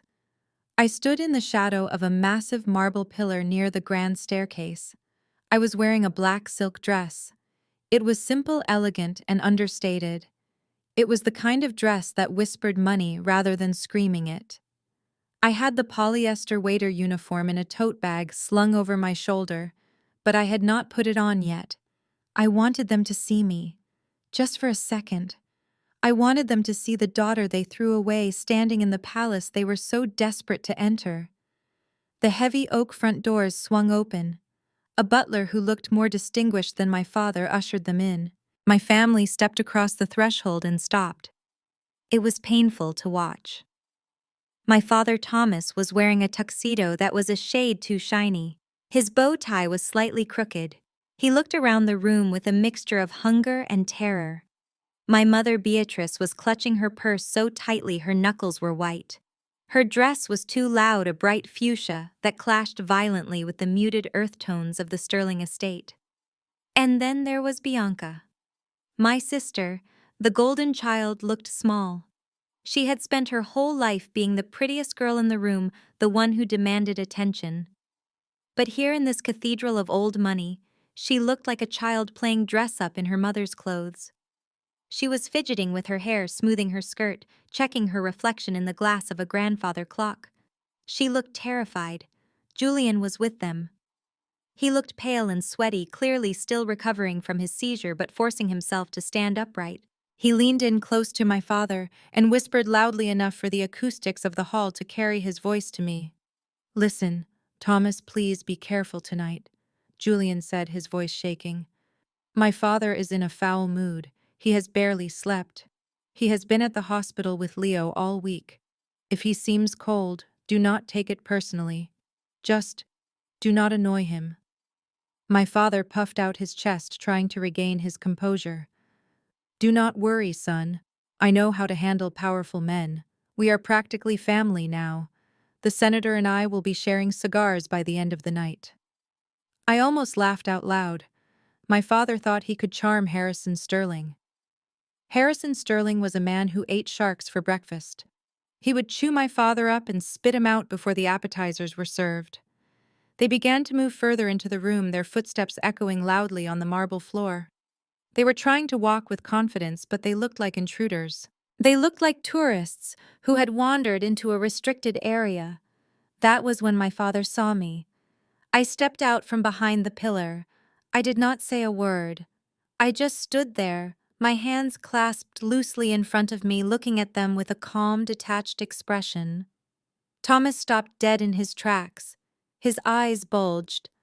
For a second, he looked confused, as if his brain could not process why the daughter he had banished to the service entrance was standing at the foot of the grand staircase wearing silk. Then the confusion turned to rage. He marched toward me, closing the distance in aggressive strides. My mother and Bianca followed him, their faces twisting into identical sneers. "What are you doing here?" my father hissed. His voice was a low, dangerous growl. "I told you to use the service entrance. I told you to be invisible." I looked him up and down. "I am early, Dad. The shift does not start for another 20 minutes. He grabbed my arm, his fingers digging into my skin. "Look at you. What is this? Why are you dressed like that? You look like you think you are a guest." I pulled my arm away gently but firmly. "It is just a black dress, Dad. I have the uniform in the bag." "You are trying to humiliate me," he spat. "You are trying to confuse people. I told you that you are the help. If the senator sees you looking like this, he might think you are actually relevant. Go change. Now." Bianca stepped up beside him. Her eyes scanned my dress, and I saw a flash of jealousy. She knew quality when she saw it, and she knew my dress cost more than her entire bridal trousseau. "You look ridiculous, Camille," she sneered. "You are trying so hard to fit in, but you stick out like a sore thumb. Go put on your waiter outfit. At least then you will have a purpose. Nobody wants to see you pretending to be one of us. One of us." The irony was suffocating. They were the ones pretending. They were the ones drowning in debt, standing in a house they could not comprehend, terrified of a man they had not even met yet. I looked at Bianca. "You look nervous, Bianca. Are you worried the senator won't like you?" "Shut up," she snapped. "He loves me. I am going to be the mother of his grandchildren." I raised an eyebrow. "I thought the senator already had a grandchild." "Leo. The one who is sick." My father stepped between us, blocking my view of Bianca. "Do not you dare talk about the senator family. You know nothing about them. You are here to serve champagne and clear plates. Now get out of my sight. Go find the kitchen. Go find the other servants. That is where you belong." He leaned in closer, his face inches from mine. The smell of his fear was palpable. "And remember what I said, Camille. If you say one word, if you drop one tray, if you make eye contact with the senator, I will destroy you. I will make sure you never work in this town again. I will tell everyone you are a thief and a liar. Now go." I looked at him.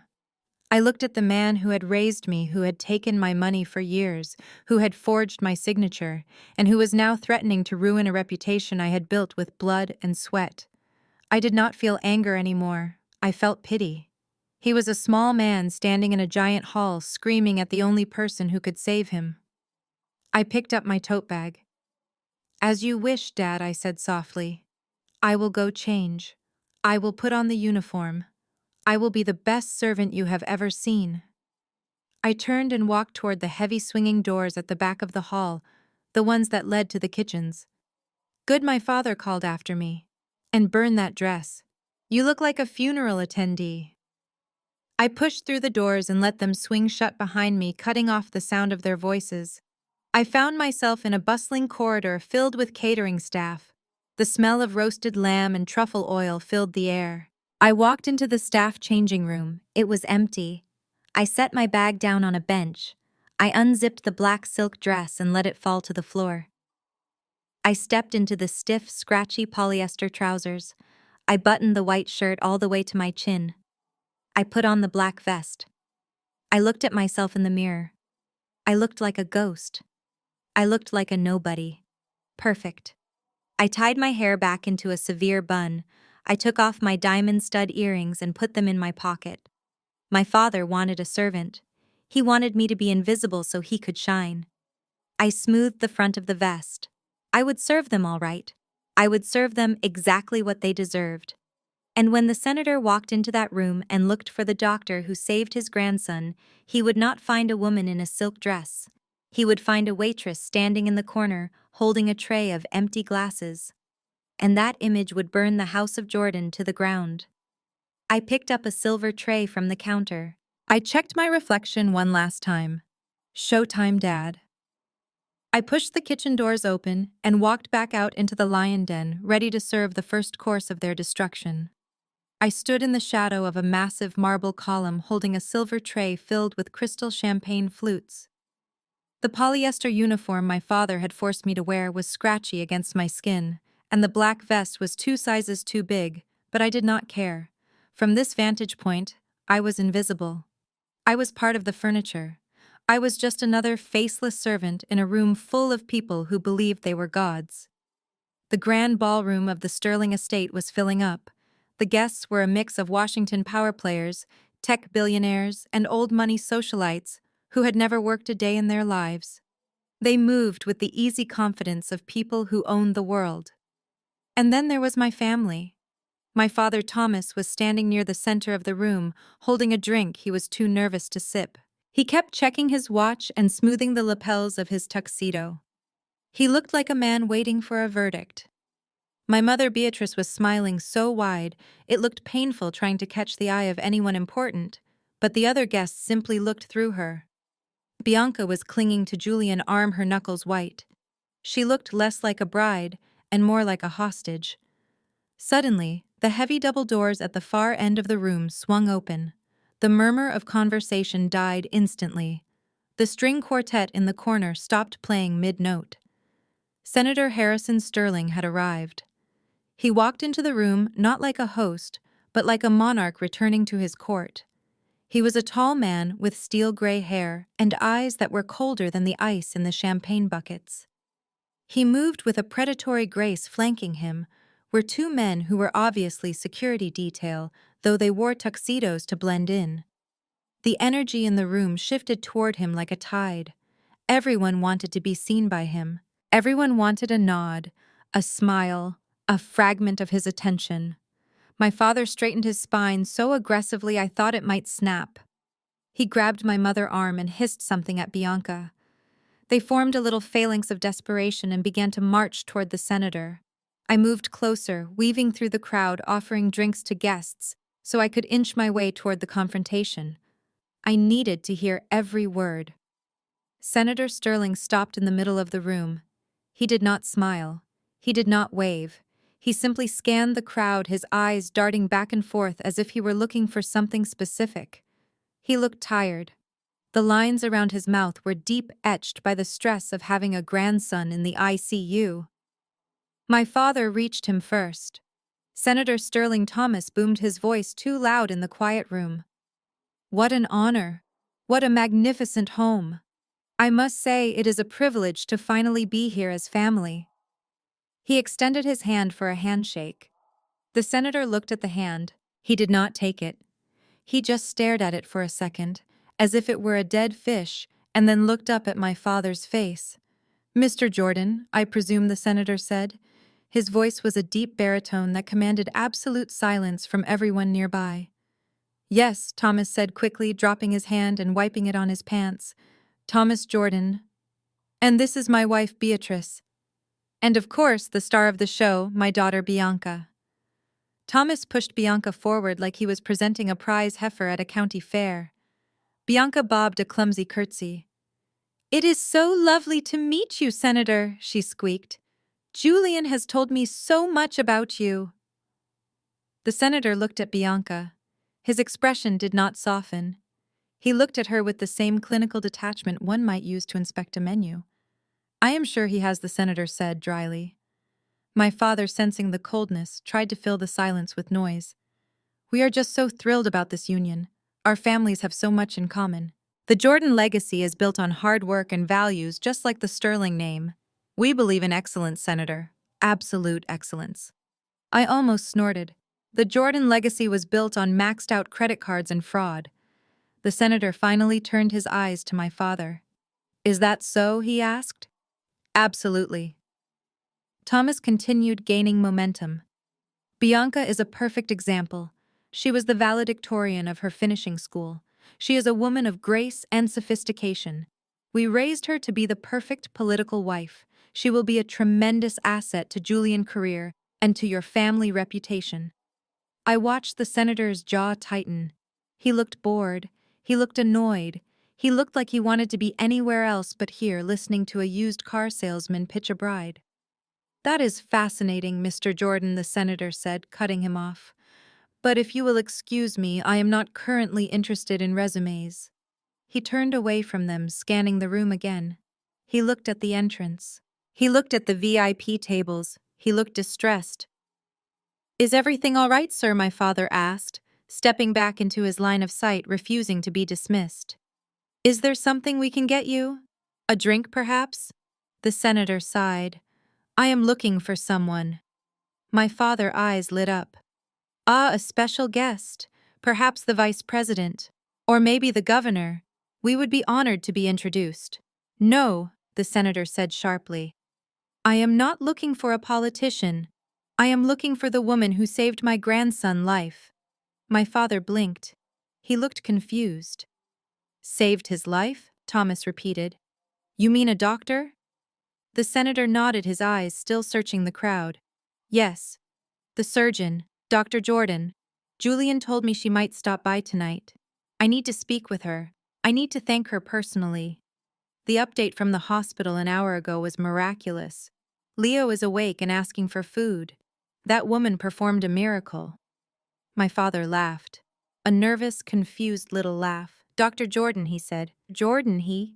Surely you mean Dr. Evans or Dr. Patel. There must be some mistake with the name. No mistake, the senator said, his voice turning icy. Dr. Camille Jordan, the chief of pediatric neurosurgery at Hopkins. My father froze. The smile slid off his face like wet clay. Beside him, Bianca went pale. My mother let out a small gasp. Camille, Thomas whispered. The senator turned back to him. You know her. Thomas opened his mouth and then closed it. His brain was misfiring.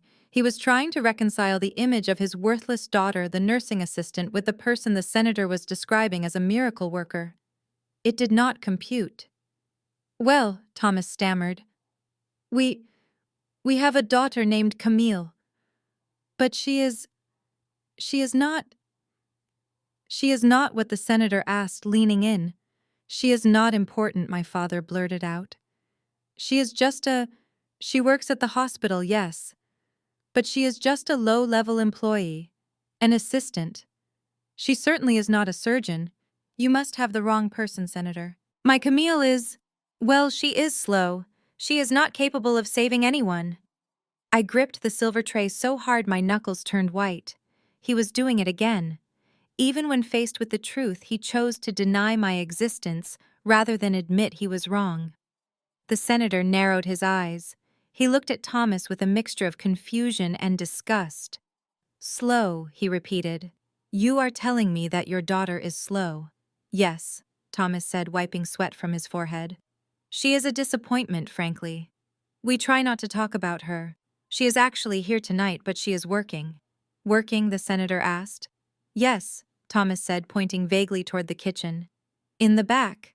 She is helping the catering staff. It is the only thing she is really good at. Manual labor.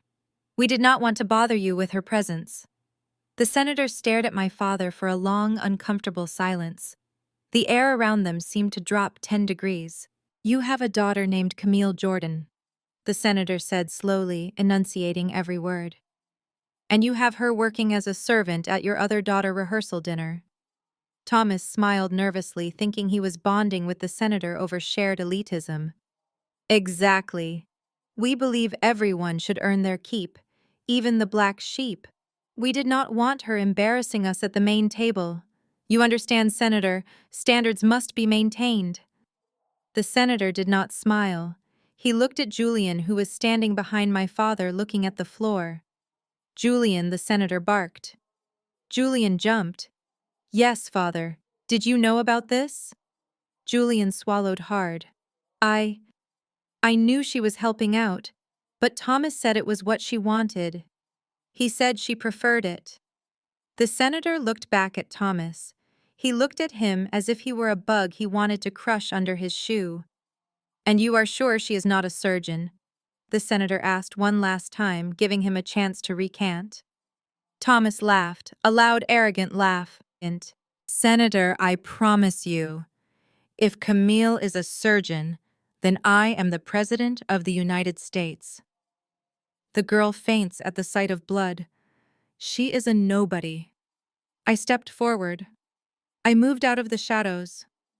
I walked right up to the circle of people. Champagne Senator, I asked. My voice was calm, steady. My father spun around. His face turned purple. Camille, he hissed. Get away from here. I told you not to speak to the senator. He turned to Sterling, his eyes wide with panic.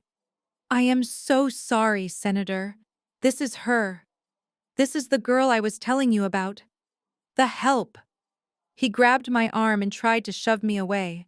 Go back to the kitchen, Camille. Now. But I did not move. I planted my feet. I looked at the senator. And for the first time that night, Harrison Sterling smiled. It was not a polite smile. It was a smile of recognition, a smile of profound gratitude. He looked at my face. He looked at my hands holding the tray.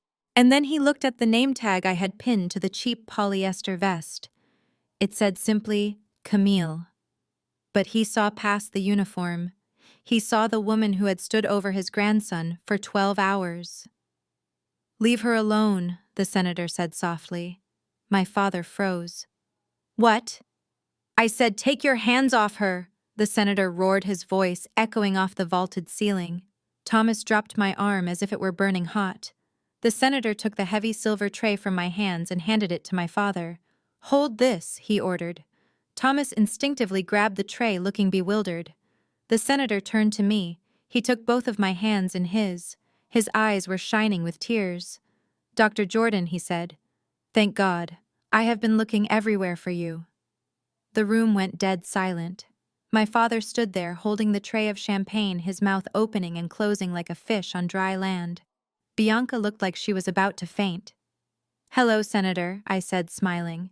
I apologize for the attire. My father insisted that this was the only way I would be allowed to attend. The senator looked at the uniform and then he looked at my father. The look on his face was terrifying. It was the look of a man who had just realized he was sharing air with a monster. We have a lot to talk about, Dr. Jordan, the senator said, offering me his arm. But first, let us get you a drink. And let us get someone else to hold that tray. He looked at Thomas. Actually, keep holding it, Mr. Jordan. It seems you are the one who is suited for service after all. And with that, he led me into the center of the room, leaving my family standing in the wreckage of their own lies. The music in the grand ballroom had lowered to a soft hum, but the noise in my head was deafening.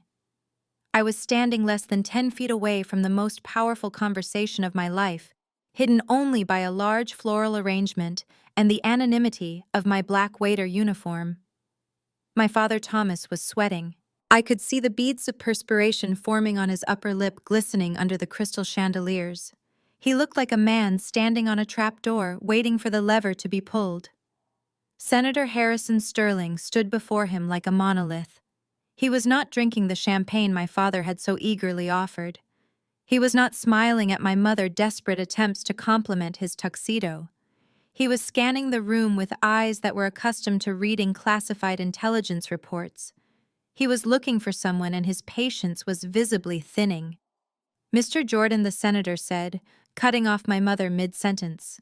His voice was deep and resonant, carrying a weight that made the nearby guests stop their conversations to listen. I appreciate the warm welcome. However, I am not here solely for the social pleasantries. I have a specific agenda tonight. My father laughed, a nervous, high-pitched sound that grated on my nerves. Of course, Senator. Anything you need. If you want to discuss the wedding itinerary, Bianca has it memorized. She is very organized, just like her mother.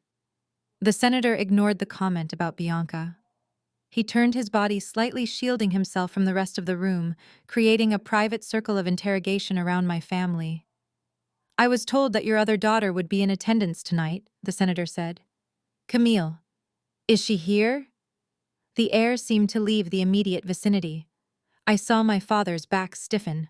I saw Bianca, eyes widen in genuine panic. This was their nightmare scenario. The senator was asking about the dirty secret, the skeleton in the closet, the daughter they had tried to erase. Thomas cleared his throat. He shifted his weight from one foot to the other, blocking the senator's line of sight, to where I was standing near the service doors. Camille Thomas repeated, testing the name, as if it were a foreign word. Oh, yes. Well, is she here, Mr. Jordan? The senator asked again sharply. My father forced a smile. It was a tight grimace that looked painful. Well, Senator, yes. Technically, she is on the premises, but I hardly think you would want to trouble yourself with meeting her. She is… How do I put this delicately? She is not like Bianca. I gripped the edge of my serving tray, my knuckles turning white. I waited for the lie. I knew it was coming. I had spent 32 years listening to my father rewrite reality to suit his ego, but I was not prepared for the depth of the grave he was about to dig. The senator raised an eyebrow. Not like Bianca. In what way? Thomas leaned in, lowering his voice to a conspiratorial whisper, trying to create a bond of shared pity with the senator. You see, Senator, not all children are blessed with the same gifts. Bianca is our shining star, intelligent, graceful, accomplished.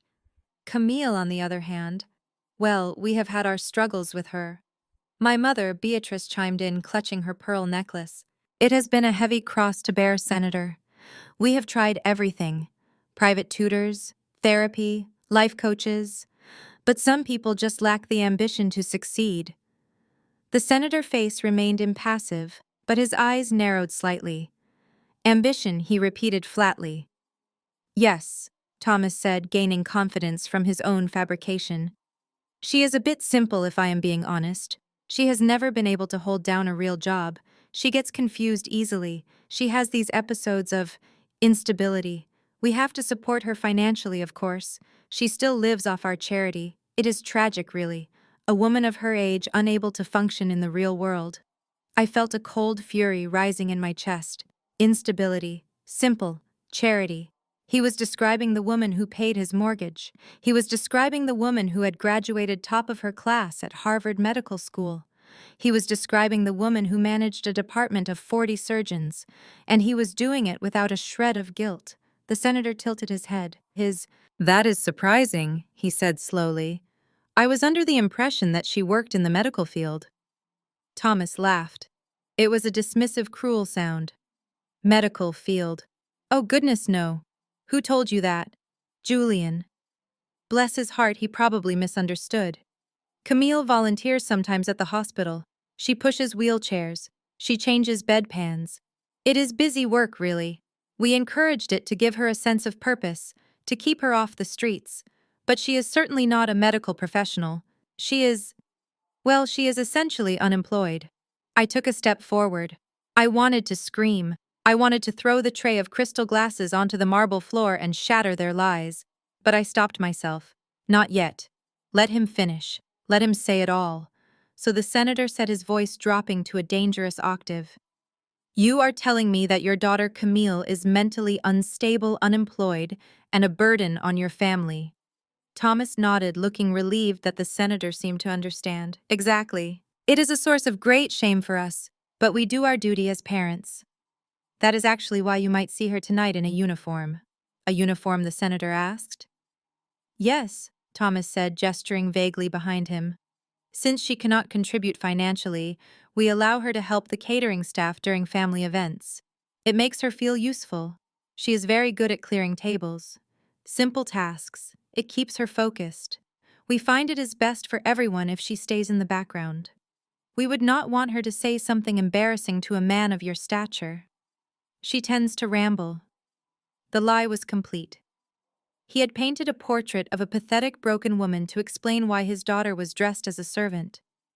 He had sacrificed my dignity to save his own face. I watched the senator. I watched the gears turning in his mind. Harrison Sterling was not a man who became a senator by being gullible. He knew Julian had said Camille was a doctor. He knew the hospital reports mentioned a Dr. Jordan. And now he was standing in front of a man who claimed that same woman was a mentally slow maid. The math did not add up. And Harrison Sterling hated bad math. He did not nod in sympathy. He did not pat my father on the back. Instead, he took a step back, creating physical distance between himself and my family. "You allow her to serve the staff?" the senator asked. "You make your daughter wait on tables at her sister's party because you think she is useless." Thomas blinked, sensing the change in tone but unable to interpret it. We think it is appropriate for her skill set. We are just trying to help her, Senator." The senator looked at Thomas for a long silence. It was the kind of silence that precedes a verdict. He looked at Bianca, who was nervously checking her reflection in a spoon. He looked at Beatrice, who was smiling vacantly. And then he looked back at Thomas. "I have met many liars in Washington." Mr. Jordan, the senator said, his voice cold enough to freeze the room. "Professional liars. Men who lie for national security. Men who lie for billions of dollars. But I have never met a man who lies about his own flesh and blood with such ease." Thomas went pale. "Excuse me." The senator ignored him. He looked over Thomas' shoulder. He looked past the floral arrangement. He looked directly at the service entrance. "I do not believe you," the senator said. Thomas sputtered. "Senator, I assure you, I do not believe that the woman who Julian described to me is the woman you are describing," the senator interrupted. "And I intend to find out the truth right now." He stepped around my father. He moved with a purpose that made the security guards tense up. "Where is she?" the senator demanded. "Where is Camille?" Thomas panicked. He tried to step in front of the senator again, but the look in Harrison Sterling's eyes stopped him cold. She is in the kitchen," Thomas stammered. "But Senator, please, she is having a bad day. She might not recognize you. She might have an outburst." "I will take my chances," the senator said. He began to walk toward the service doors. My father scrambled after him, looking like a desperate dog chasing a car. "Senator, wait. Please, you do not understand. It is a misunderstanding." But the senator was not listening. He was walking straight toward me. I stood my ground. I adjusted the heavy tray in my hands. I lifted my chin. My father had just told the most powerful man in the room that I was worthless. He had tried to bury me. But he forgot one thing. Seeds grow in the dirt. And as the senator closed the distance between us, I knew that the harvest had finally arrived. The air in the ballroom seemed to vibrate with tension as Senator Harrison Sterling marched across the marble floor. My father Thomas was scrambling behind him, his face slick with sweat, his tuxedo looking increasingly disheveled. He was babbling, trying to throw out any distraction he could think of to stop the senator from reaching the service doors where I stood. "Senator, please, you do not want to go back there," Thomas pleaded, his voice cracking with desperation. "It is dirty. It is chaotic. The staff are preparing the main course. Let us go to the library. I have some very fine cigars I would love for you to try." The senator did not even turn his head. He kept his eyes locked on the double doors. "I am not interested in cigars, Mr. Jordan. I am interested in the truth." I watched them approach through the small circular window in the swinging door. I took a deep breath. I smoothed the front of my cheap polyester vest. I adjusted the name tag that simply read Camille. I pushed the doors open. I stepped out of the kitchen and into the main ballroom. I did not cower.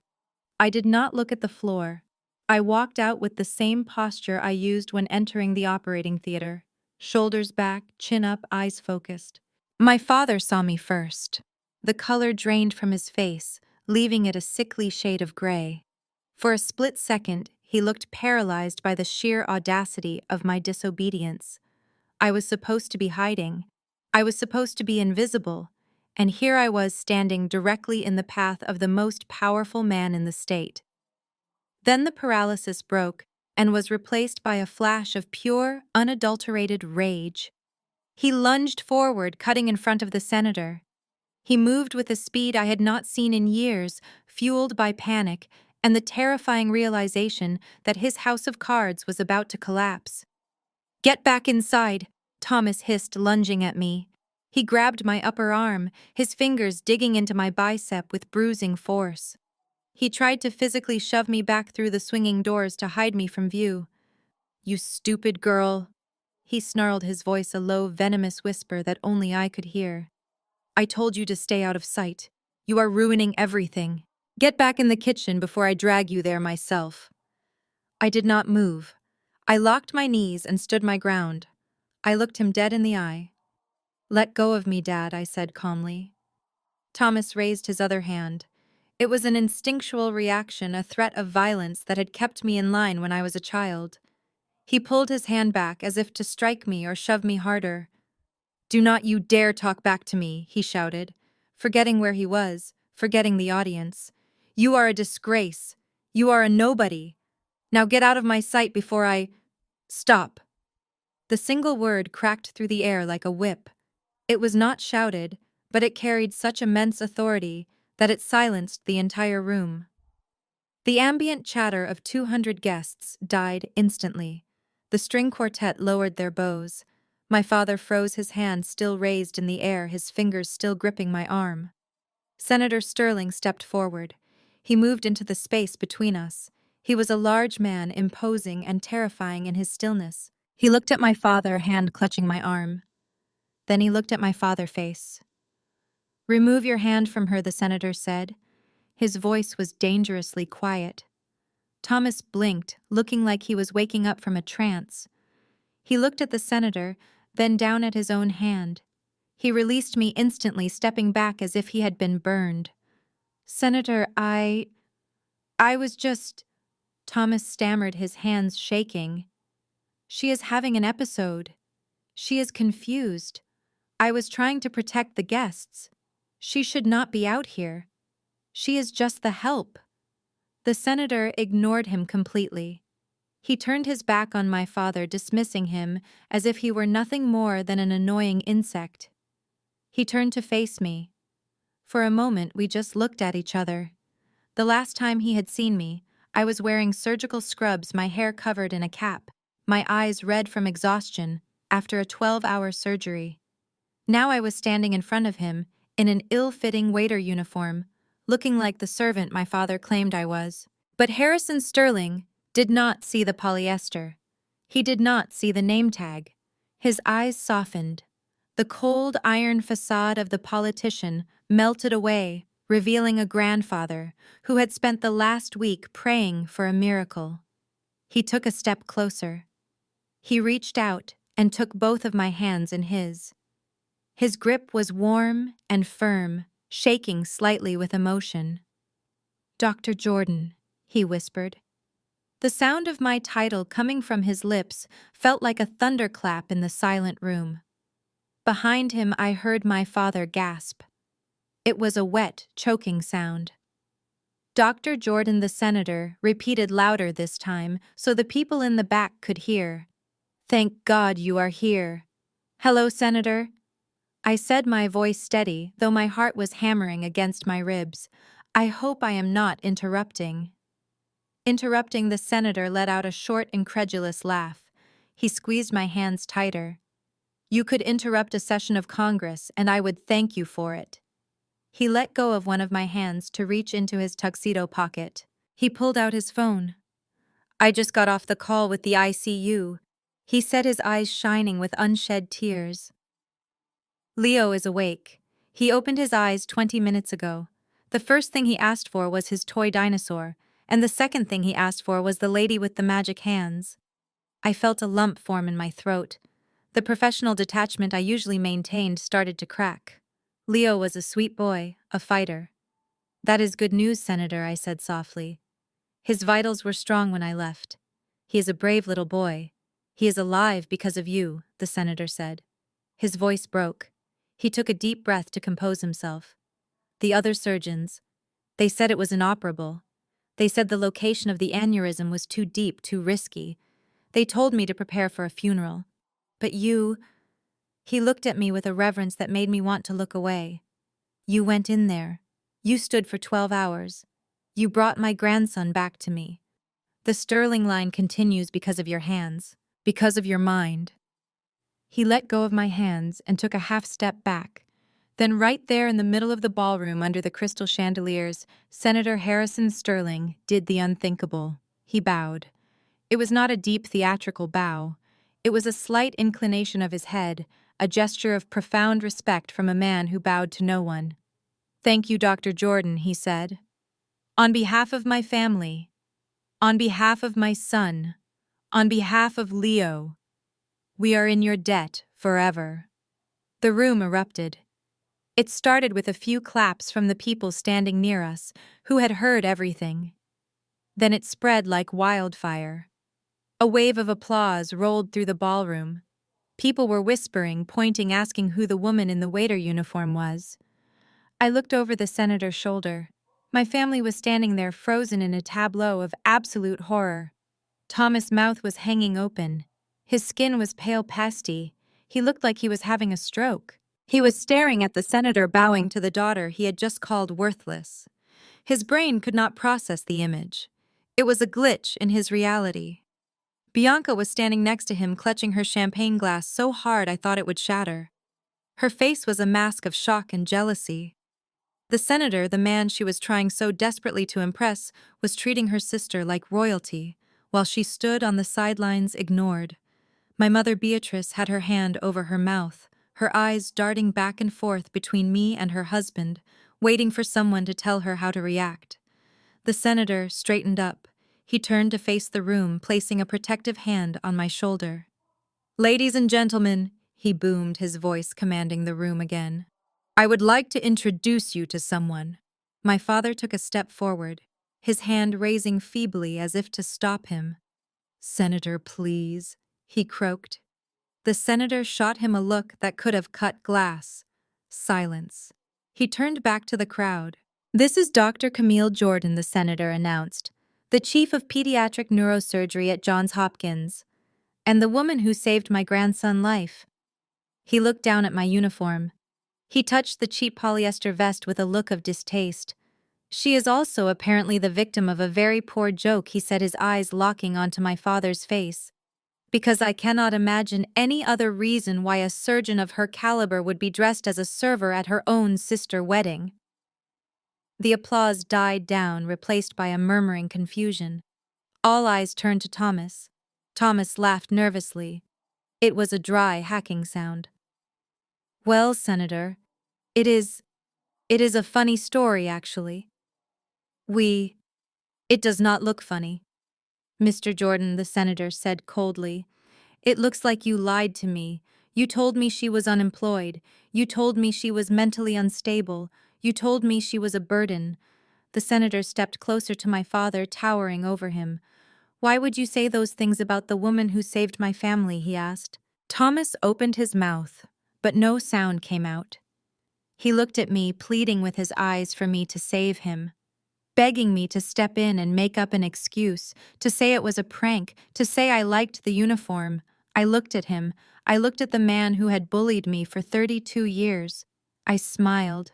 "I do not know, Senator," I said, my voice carrying clearly in the silence. Perhaps my father was just confused. He has been under a lot of financial stress lately. Sometimes stress makes people say things that are not true. Thomas flinched. "Financial stress," the senator repeated, looking at Thomas with narrowed eyes. "Yes," I continued. "The wedding, the house, the loans.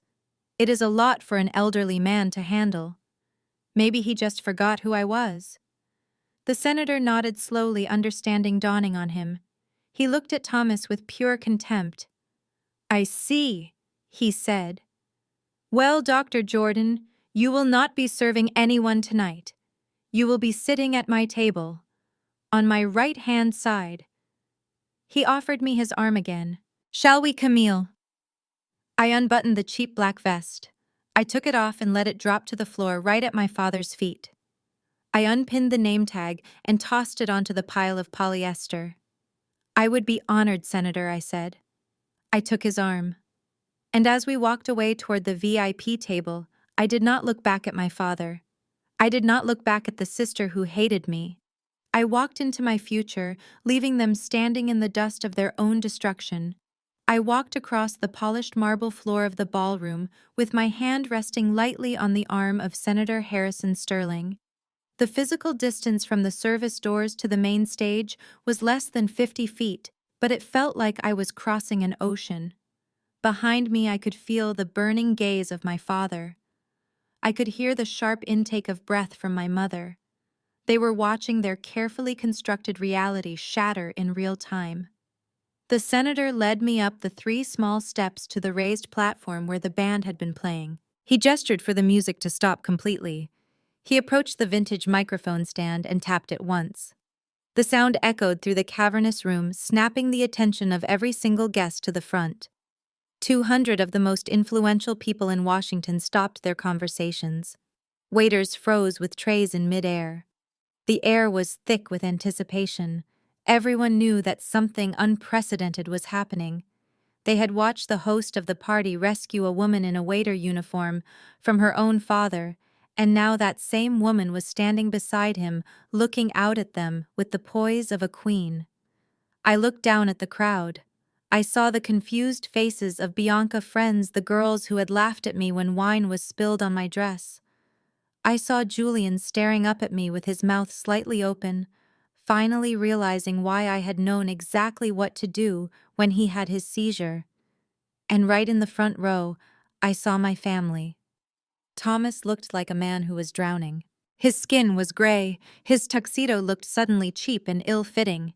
He was shaking his head slightly, muttering to himself as if repeating the lie could make it true again. Beatrice was clutching his arm, her eyes wide with terror. Bianca was crying, but they were not tears of joy. They were tears of a spoiled child who realizes the spotlight has been stolen. Senator Sterling cleared his throat. "Ladies and gentlemen," he began, his voice booming without effort. "Thank you all for coming tonight to celebrate the union of our families. We often talk about legacy in this town. We talk about power. We talk about influence. But this week I was reminded that all of that means nothing without life." He paused, looking down at his hands, then turned to look at me. "Most of you know that my grandson Leo has been fighting a battle in the ICU, a battle that many experts told us he could not win. They told us to prepare for the worst. But there was one surgeon who refused to accept that prognosis. One surgeon who possessed the skill, the courage, and the sheer brilliance to attempt a procedure that others called impossible." The senator placed a hand on my shoulder. "I am honored to introduce you to Dr. Camille Jordan, the chief of pediatric neurosurgery at Johns Hopkins Hospital, a woman recently named one of the top 30 medical innovators under 40 by Forbes magazine. And most importantly, the woman who saved my grandson's life." A collective gasp went through the room. It started in the back and rolled forward like a wave. People turned to each other, whispering frantically. "Did he say chief of surgery? She is the Dr. Jordan from Forbes." "But her father said she was a maid." The whispers grew louder, becoming a roar of disbelief and admiration. But then a voice cut through the noise, a desperate, shrill voice that sounded like metal grinding on glass. "Number." My father Thomas stumbled forward. He pushed past a waiter, knocking a tray of glasses to the floor with a deafening crash. "No!" he shouted again, pointing a shaking finger at the stage. "This is a lie! This is a trick! Senator, she is lying to you. She is not a surgeon. She is a nursing assistant. She is mentally slow. She is playing a game." The room went dead silent. The violence of his outburst was shocking. People recoiled from him as if he were contagious.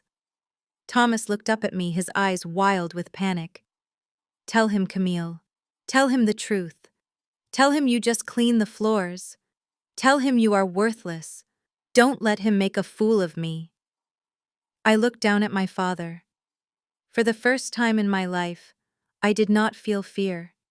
I did not feel the need to shrink. I felt a profound sense of pity. He was destroying himself in front of the very people he had spent his whole life trying to impress just to keep me beneath him. I leaned toward the microphone. I am a board-certified neurosurgeon, Dad.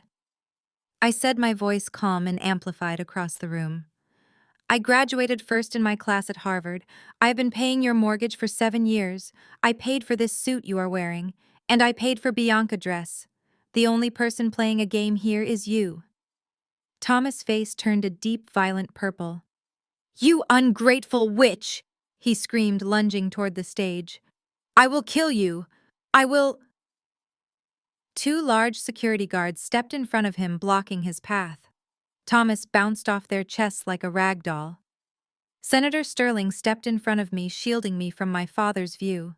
He looked down at Thomas with an expression of absolute revulsion. Mr. Jordan, the senator said, his voice cold and hard as steel. I have heard enough. But she is lying, Thomas gibbered, trying to look around the guards. She is sick, Senator. She is a pathological liar. The senator leaned down, gripping the edge of the podium until his knuckles turned white. You look me in the eye, Mr. Jordan.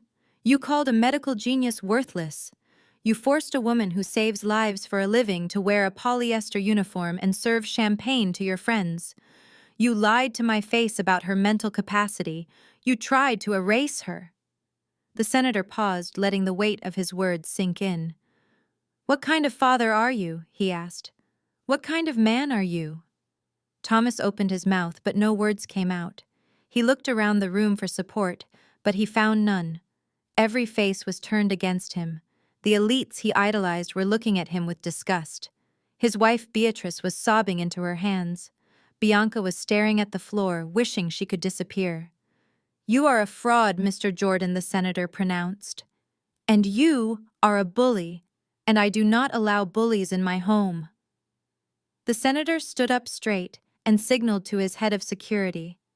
Escort the Jordan family off the premises immediately, he ordered. No, Thomas screamed as the guards grabbed his arms. You can't do this. The wedding. My daughter is marrying your son. We are family. The senator looked at Julian, who was standing near the front. Julian, the senator asked, Is this the family you want to join? Is this the man you want to call father? Julian looked at Thomas, struggling against the guards. He looked at Bianca, who was too selfish to even comfort her own mother. Then he looked at me, standing on the stage, dignified and strong. No, Father, Julian said, his voice quiet but firm. It is not. Thomas let out a wail of despair. Julian, please, think of Bianca. Think of the baby. There is no baby. Bianca screamed, suddenly cracking under the pressure. I made it up. I made it up to get the ring. The crowd gasped again. It was the final nail in the coffin. Get them out of here, the senator roared. The guards dragged Thomas toward the exit. He kicked and screamed, cursing my name, cursing the senator, cursing the world. Beatrice shuffled after him, weeping. Bianca tried to run to Julian, but he turned his back on her. She let out a sob and ran after her parents, her heels clicking frantically on the marble floor. The heavy double doors slammed shut behind them. The silence that followed was heavy, but it was clean. The toxicity was gone. The senator turned to me. He looked tired, but he smiled. I apologize for the scene, Dr. Jordan, he said. It seems I have cleared the room of the rubbish. He gestured to the empty space where my family had stood. You are welcome to stay, Camille. In fact, I insist. You are the guest of honor now. I looked at the closed doors. My father was gone. My family was gone. And for the first time in 32 years, I was exactly where I belonged. I smiled at the senator. Thank you, sir, I said. I would love a glass of that champagne now. And as the music started playing again, I realized that the worthless daughter had just become the most valuable person in the room. The heavy oak doors of the Sterling estate slammed shut behind us, with a finality that felt like a prison sentence being read aloud. The sound echoed in the cool night air. marking the exact moment our lives fractured into irreparable pieces. My family stood on the cobblestone driveway, huddled together like castaways washed up on a hostile shore. The warmth of the ballroom was gone, replaced by a biting wind that whipped through my sister's thin dress and ruffled my father's disheveled tuxedo. Bianca was the first to break the silence. She let out a scream that was half rage and half terror, a sound so raw it made the security guards at the gate look over with bored indifference. She scrambled toward Julian, who had followed us out, not to comfort her, but to ensure we actually left. "Julian, wait!" she sobbed, grabbing the lapels of his expensive jacket, her perfectly manicured nails digging into the fabric. "You cannot let them do this to us. You love me. We are getting married on Saturday. The flowers are ordered. The guests are flying in from Paris. You cannot cancel a wedding over a misunderstanding." Julian peeled her hands off his chest, as if she were covered in filth. He took a step back, creating a chasm between them that no amount of tears could bridge. He looked at her not with the adoration he had shown for months, but with the cold clarity of a man waking up from a long fever dream. "There is no wedding. Bianca?" Julian said, his voice flat and empty. "It is over." But the baby, she cried, trying to play the card that had trapped him in the first place. "Think of our child, Julian. You cannot abandon your pregnant fiancé. Stress is bad for the baby. You are hurting him." Julian laughed. It was a dry, bitter sound that lacked any humor. He looked at her stomach, and then up at her tear-streaked face. "You already admitted there is no baby, Bianca," he said. "You screamed it inside when my father guards were dragging your parents out. You said you made it up to get the ring. Do you think I am deaf? Or do you just think I am that stupid?" Bianca froze. Her lies had unraveled so fast she could not keep track of which thread to pull. She stammered, her eyes darting around, looking for an exit, looking for a new narrative. I said that to stop them." She lied, her voice shrill and desperate. "I was panicked, Julian. I was trying to save my parents. Of course there is a baby. I would never lie about that." Julian shook his head slowly, looking at her with pure disgust. "You lied about your sister. You watched your father humiliate her. You laughed when your friends threw wine on her. And you stood there smiling while your parents called a neurosurgeon worthless. Is there anything about you that is real, Bianca? Is there a single bone in your body that is not made of plastic and deceit?" He held out his hand, palm up. "Give me the ring," he ordered. Bianca gasped, clutching her left hand to her chest, protecting the 5-carat diamond my father had nearly bankrupted himself to help secure. "No," she hissed, stepping back. "This is mine.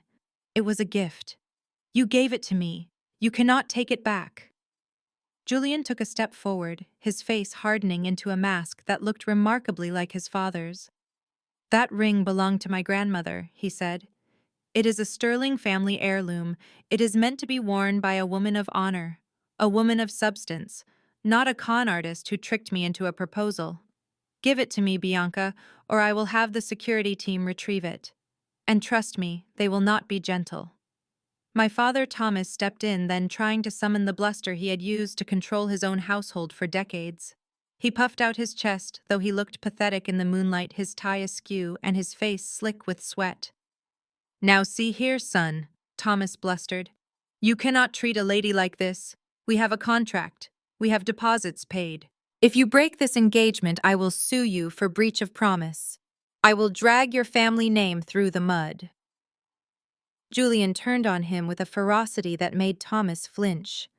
"Go ahead and sue, Thomas," Julian shouted. "My father has an army of lawyers who eat men like you for breakfast. You committed fraud. You lied about your finances. You lied about your daughter's identity. If you try to sue us, we will counter-sue you for everything you have. We will expose every dirty loan, every forged signature, and every lie you have ever told. Do you really want to go to war with the Sterlings?" Thomas' mouth opened and closed, but no sound came out. He knew he was beaten. He knew he had no ammunition. Julian turned back to Bianca, his hand still extended, waiting. The ring. Bianca, now! Bianca looked at Thomas, begging him to do something to fix it to make the nightmare stop. But Thomas just stared at his shoes, defeated. She looked at her mother Beatrice, who was sitting on the curb, weeping silently into her hands. Slowly, with trembling fingers, Bianca slid the ring off. It caught the light of the moon one last time, sparkling with a promise of a life she would never have. She dropped it into Julian's palm. Julian closed his fist around it. He did not say goodbye. He did not look back. He simply turned on his heel and walked back toward the mansion, the heavy doors opening to admit him and closing again to shut us out. Bianca let out a wail that tore through the night. She collapsed onto the driveway, her expensive dress pooling around her like a shroud. "My life is over!" she screamed, pounding her fists against the cobblestones. "It is all gone. The money, the status, the house. I have nothing." Thomas stood there staring at the closed doors. The reality of his situation was crashing down on him. The debts he had incurred for the wedding, the loans he had taken out against the house, the reputation he had tried so hard to build, it was all ash. And then the rage hit him. He needed a target. He needed someone to blame because a man like Thomas Jordan could never look in the mirror and see the villain. He spun around, his eyes wild and bloodshot, scanning the darkness until he looked up at the lit windows of the ballroom. He could see the silhouettes of the guests moving inside. He imagined me sitting there at the head table drinking vintage champagne while he stood in the cold. "It is her fault," Thomas screamed, kicking a decorative stone planter over. It crashed onto the driveway, spilling dirt everywhere. "It is all that witch's fault," he yelled, pointing a shaking finger at the mansion. "Camille, she did this. She planned this." Beatrice looked up from the curb, her mascara running down her face. "Thomas, please," she whispered. "Let us just go home." "No!"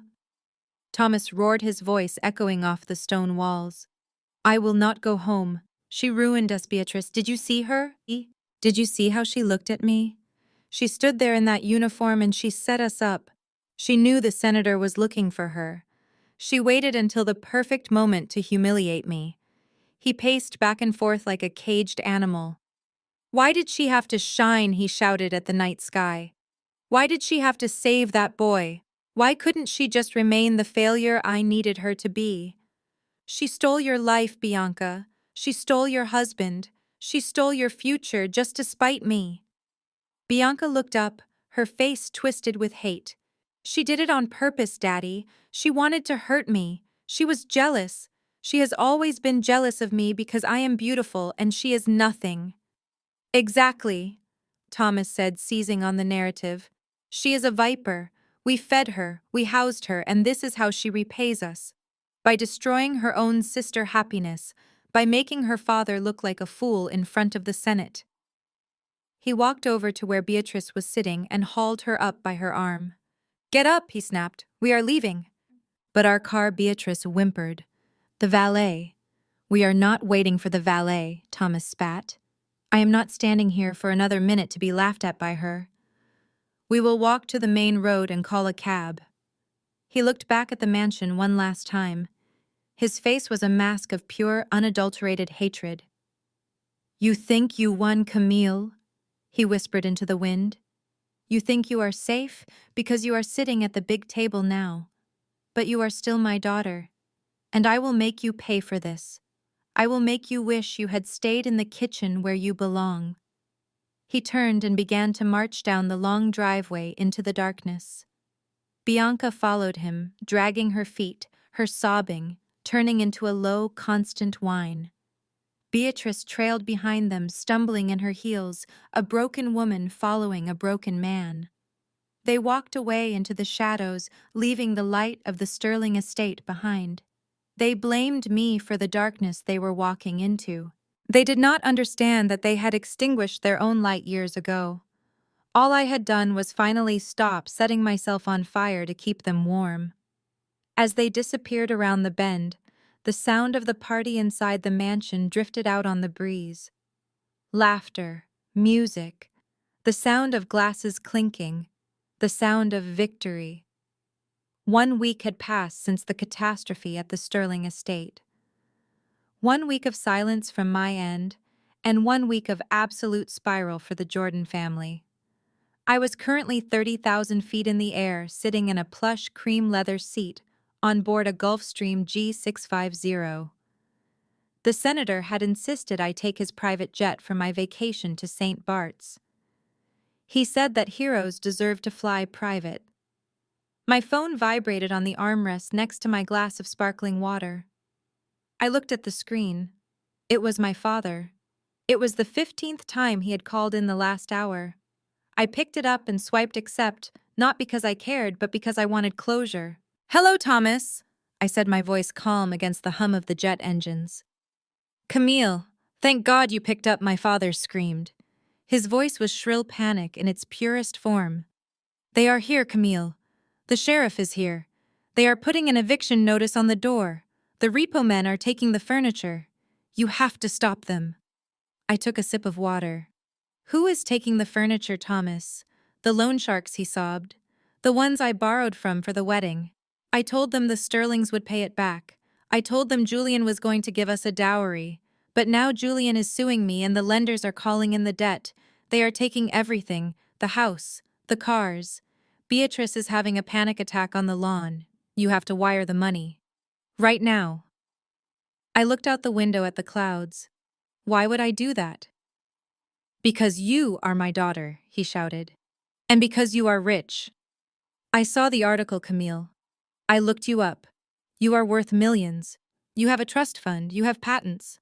You could write a check for this debt and not even notice it. Do not be selfish. We are your family." I laughed softly. "Family. You evicted me from the family table last week, remember? You told the senator I was a burden. You told him I lived off your charity." "I was stressed," Thomas pleaded. "I didn't mean it. I was trying to protect you. Please, Camille. They are taking the TV. They are taking your mother's jewelry. Just pay them. Be the bigger person. Show me that you are a good daughter." I paused, letting the silence stretch between us. I thought about the years of insults. I thought about the nursing assistant lie. I thought about the polyester uniform. "I am sorry, Thomas," I said. "I really wish I could help, but I am afraid I cannot write a check today." "Why not?" he screamed. "Because as you so eloquently pointed out to the senator, I am worthless," I said. "And worthless people do not have bank accounts. Worthless people cannot save anyone. I am just the help, remember. And the help does not pay the master's debts." "Camille, please," he wailed. "Do not do this. I am not doing anything I said. I am just living up to the expectations you set for me. You wanted a useless daughter. Congratulations, Dad. You finally got one." I hung up the phone. I pressed the block caller button. Then I opened my contacts and blocked Bianca. Then Beatrice. I set the phone down and looked out at the horizon, where the blue sky met the blue ocean. Below me, my father was losing his house, his status, and his pride. He was finally paying the price for the lifestyle he could never afford and the lies he could no longer sustain. I signaled to the flight attendant. "Another glass of water, please," I said. "Actually make it champagne." I was done saving them. I was done serving them. The only thing I was going to serve from now on was my own happiness. The crystal chandeliers of the Metropolitan Museum of Art Gala were brighter than any star in the sky. I stood on the main stage wearing a bespoke emerald green gown that cost more than the cars my father used to lease to impress his neighbors. 6 months had passed since the night of the rehearsal dinner. 6 months of silence. 6 months of peace. 6 months of climbing to heights I never dared to imagine while I was trapped under the ceiling of my family expectations. Senator Harrison Sterling stood at the podium. He looked distinguished in his tuxedo, his face beaming with a pride that my own father had never shown me. He adjusted the microphone and the room fell into a respectful silence. "Tonight, we honor innovation," the senator said, his voice echoing through the great hall. "We honor the minds that push the boundaries of what is possible. But more than that, we honor character. We honor the people who stand tall when the world tries to make them small. He turned to look at me. It is my distinct privilege to present the National Medical Excellence Award to a woman who has revolutionized pediatric neurosurgery, a woman who saves the future one child at a time, Dr. Camille Jordan. The applause was deafening. It washed over me like a warm tide. I walked to the podium and accepted the heavy glass trophy. I looked out at the sea of faces. I saw the mayor. I saw tech giants. I saw Julian Sterling sitting in the front row looking healthy and relieved. He gave me a thumbs up. He had dodged a bullet and he knew it. As I held the award, I allowed myself a brief moment to wonder about the people who were not here. The people who had claimed I would be nothing without them. Miles away in a cramped one-bedroom apartment in the low-income district of the city, my father Thomas was sitting in a recliner that had seen better days. The leather was cracked and the mechanism squeaked. The mansion was gone sold at auction to pay off the predatory loans he had taken out. The Mercedes was gone, repossessed the day after the wedding was cancelled. He was staring at a small television set, watching the local news coverage of the gala. He watched as the camera zoomed in on my face. He watched as the senator shook my hand. "Turn it off," Beatrice snapped from the kitchenette. She was washing dishes by hand because the dishwasher in their new apartment was broken. "Leave it." Thomas grunted. "I want to see." He watched me smile. It was the smile of a woman who owned her life. "Look at her," Beatrice said, wiping her hands on a rag. "She looks so arrogant. She did this to us, Thomas. She planned it all." Thomas did not answer. He just stared at the screen.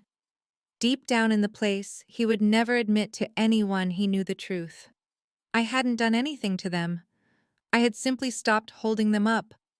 I had stopped being the foundation for their house of lies, and without me they had crumbled under their own weight. Across town, in a basement apartment that smelled of damp carpet and desperation, Bianca was setting up a ring light. She was wearing a knockoff designer hoodie and a face full of heavy makeup to hide the stress lines that had appeared over the last few months. "Hey guys," she chirped into her phone, forcing a bright manic smile. "Welcome back to my channel. Today, we are doing a massive sale on these luxury slimming creams. They are totally legit, you guys. I use them all the time." She held up a jar of cheap cream that she had bought in bulk from a shady supplier. "Please buy them," she added, her voice cracking slightly. "I have rent due in 2 days and my landlord is being super annoying. So hit that link in the bio. Please." She glanced at the viewer count. 12 people were watching. 3 of them were bots. There were no more trips to Paris. No more 5-carat diamonds. No more dreams of being a sterling. There was just a ring light, a cold basement, and the crushing reality that without her father, money, and her sister protection, she was just another girl trying to sell a lie to an empty room. Back at the gala, the applause was dying down. I leaned into the microphone. "Thank you, Senator," I said, my voice steady and clear. "Thank you to the medical board, and thank you to the people who doubted me." I paused, looking directly into the camera lens. I knew they were watching. There was a time when I was told that my value was determined by who I married or how well I served others. I was told I was worthless. But I learned that worth is not something you are given. It is something you build. It is something you earn with your own hands and your own mind. I gripped the trophy tighter. To anyone out there who feels invisible, to anyone who is being told to stay in the kitchen or stay in the background, step into the light. Do not wait for permission. Do not wait for an apology. Just build your empire and let your success make the noise. I stepped back from the podium. The room erupted again. Senator Sterling hugged me like a daughter. As I walked off the stage, I felt lighter than air. The uniform was a distant memory. The insults were just echoes in a canyon I had already crossed. I walked out onto the balcony of the museum. The New York skyline was glittering before me. The air was crisp and cold. I took a deep breath. I was alone, but I was not lonely. I was free. My phone buzzed in my clutch. I pulled it out. It was a notification from my bank. The final payment on the penthouse I had bought for myself had cleared. I smiled. I looked up at the moon. "Goodbye, Dad," I whispered. "Goodbye, Bianca." I turned around and walked back into the party, back to the music, back to the warmth. I had a life to live, and for the first time, it was entirely mine. This story teaches us that your true worth is never defined by the opinions of others, even if those people are your own family. Camille spent years being undervalued and exploited because she believed that loyalty meant enduring abuse. But the moment she recognized her own power and stopped seeking validation from people committed to misunderstanding her, she became unstoppable. We learn that sometimes the most loving thing you can do for yourself is to cut the anchor that is dragging you down. Success is the best revenge, but peace is the ultimate victory. If you have ever felt like the black sheep, who was actually the goat of the family, hit that like button and subscribe. Share this story with someone who needs to be reminded that they are not worthless. They are just surrounded by people who cannot afford their value. Remember, you are the CEO of your own life. Do not let anyone else demote you to the help.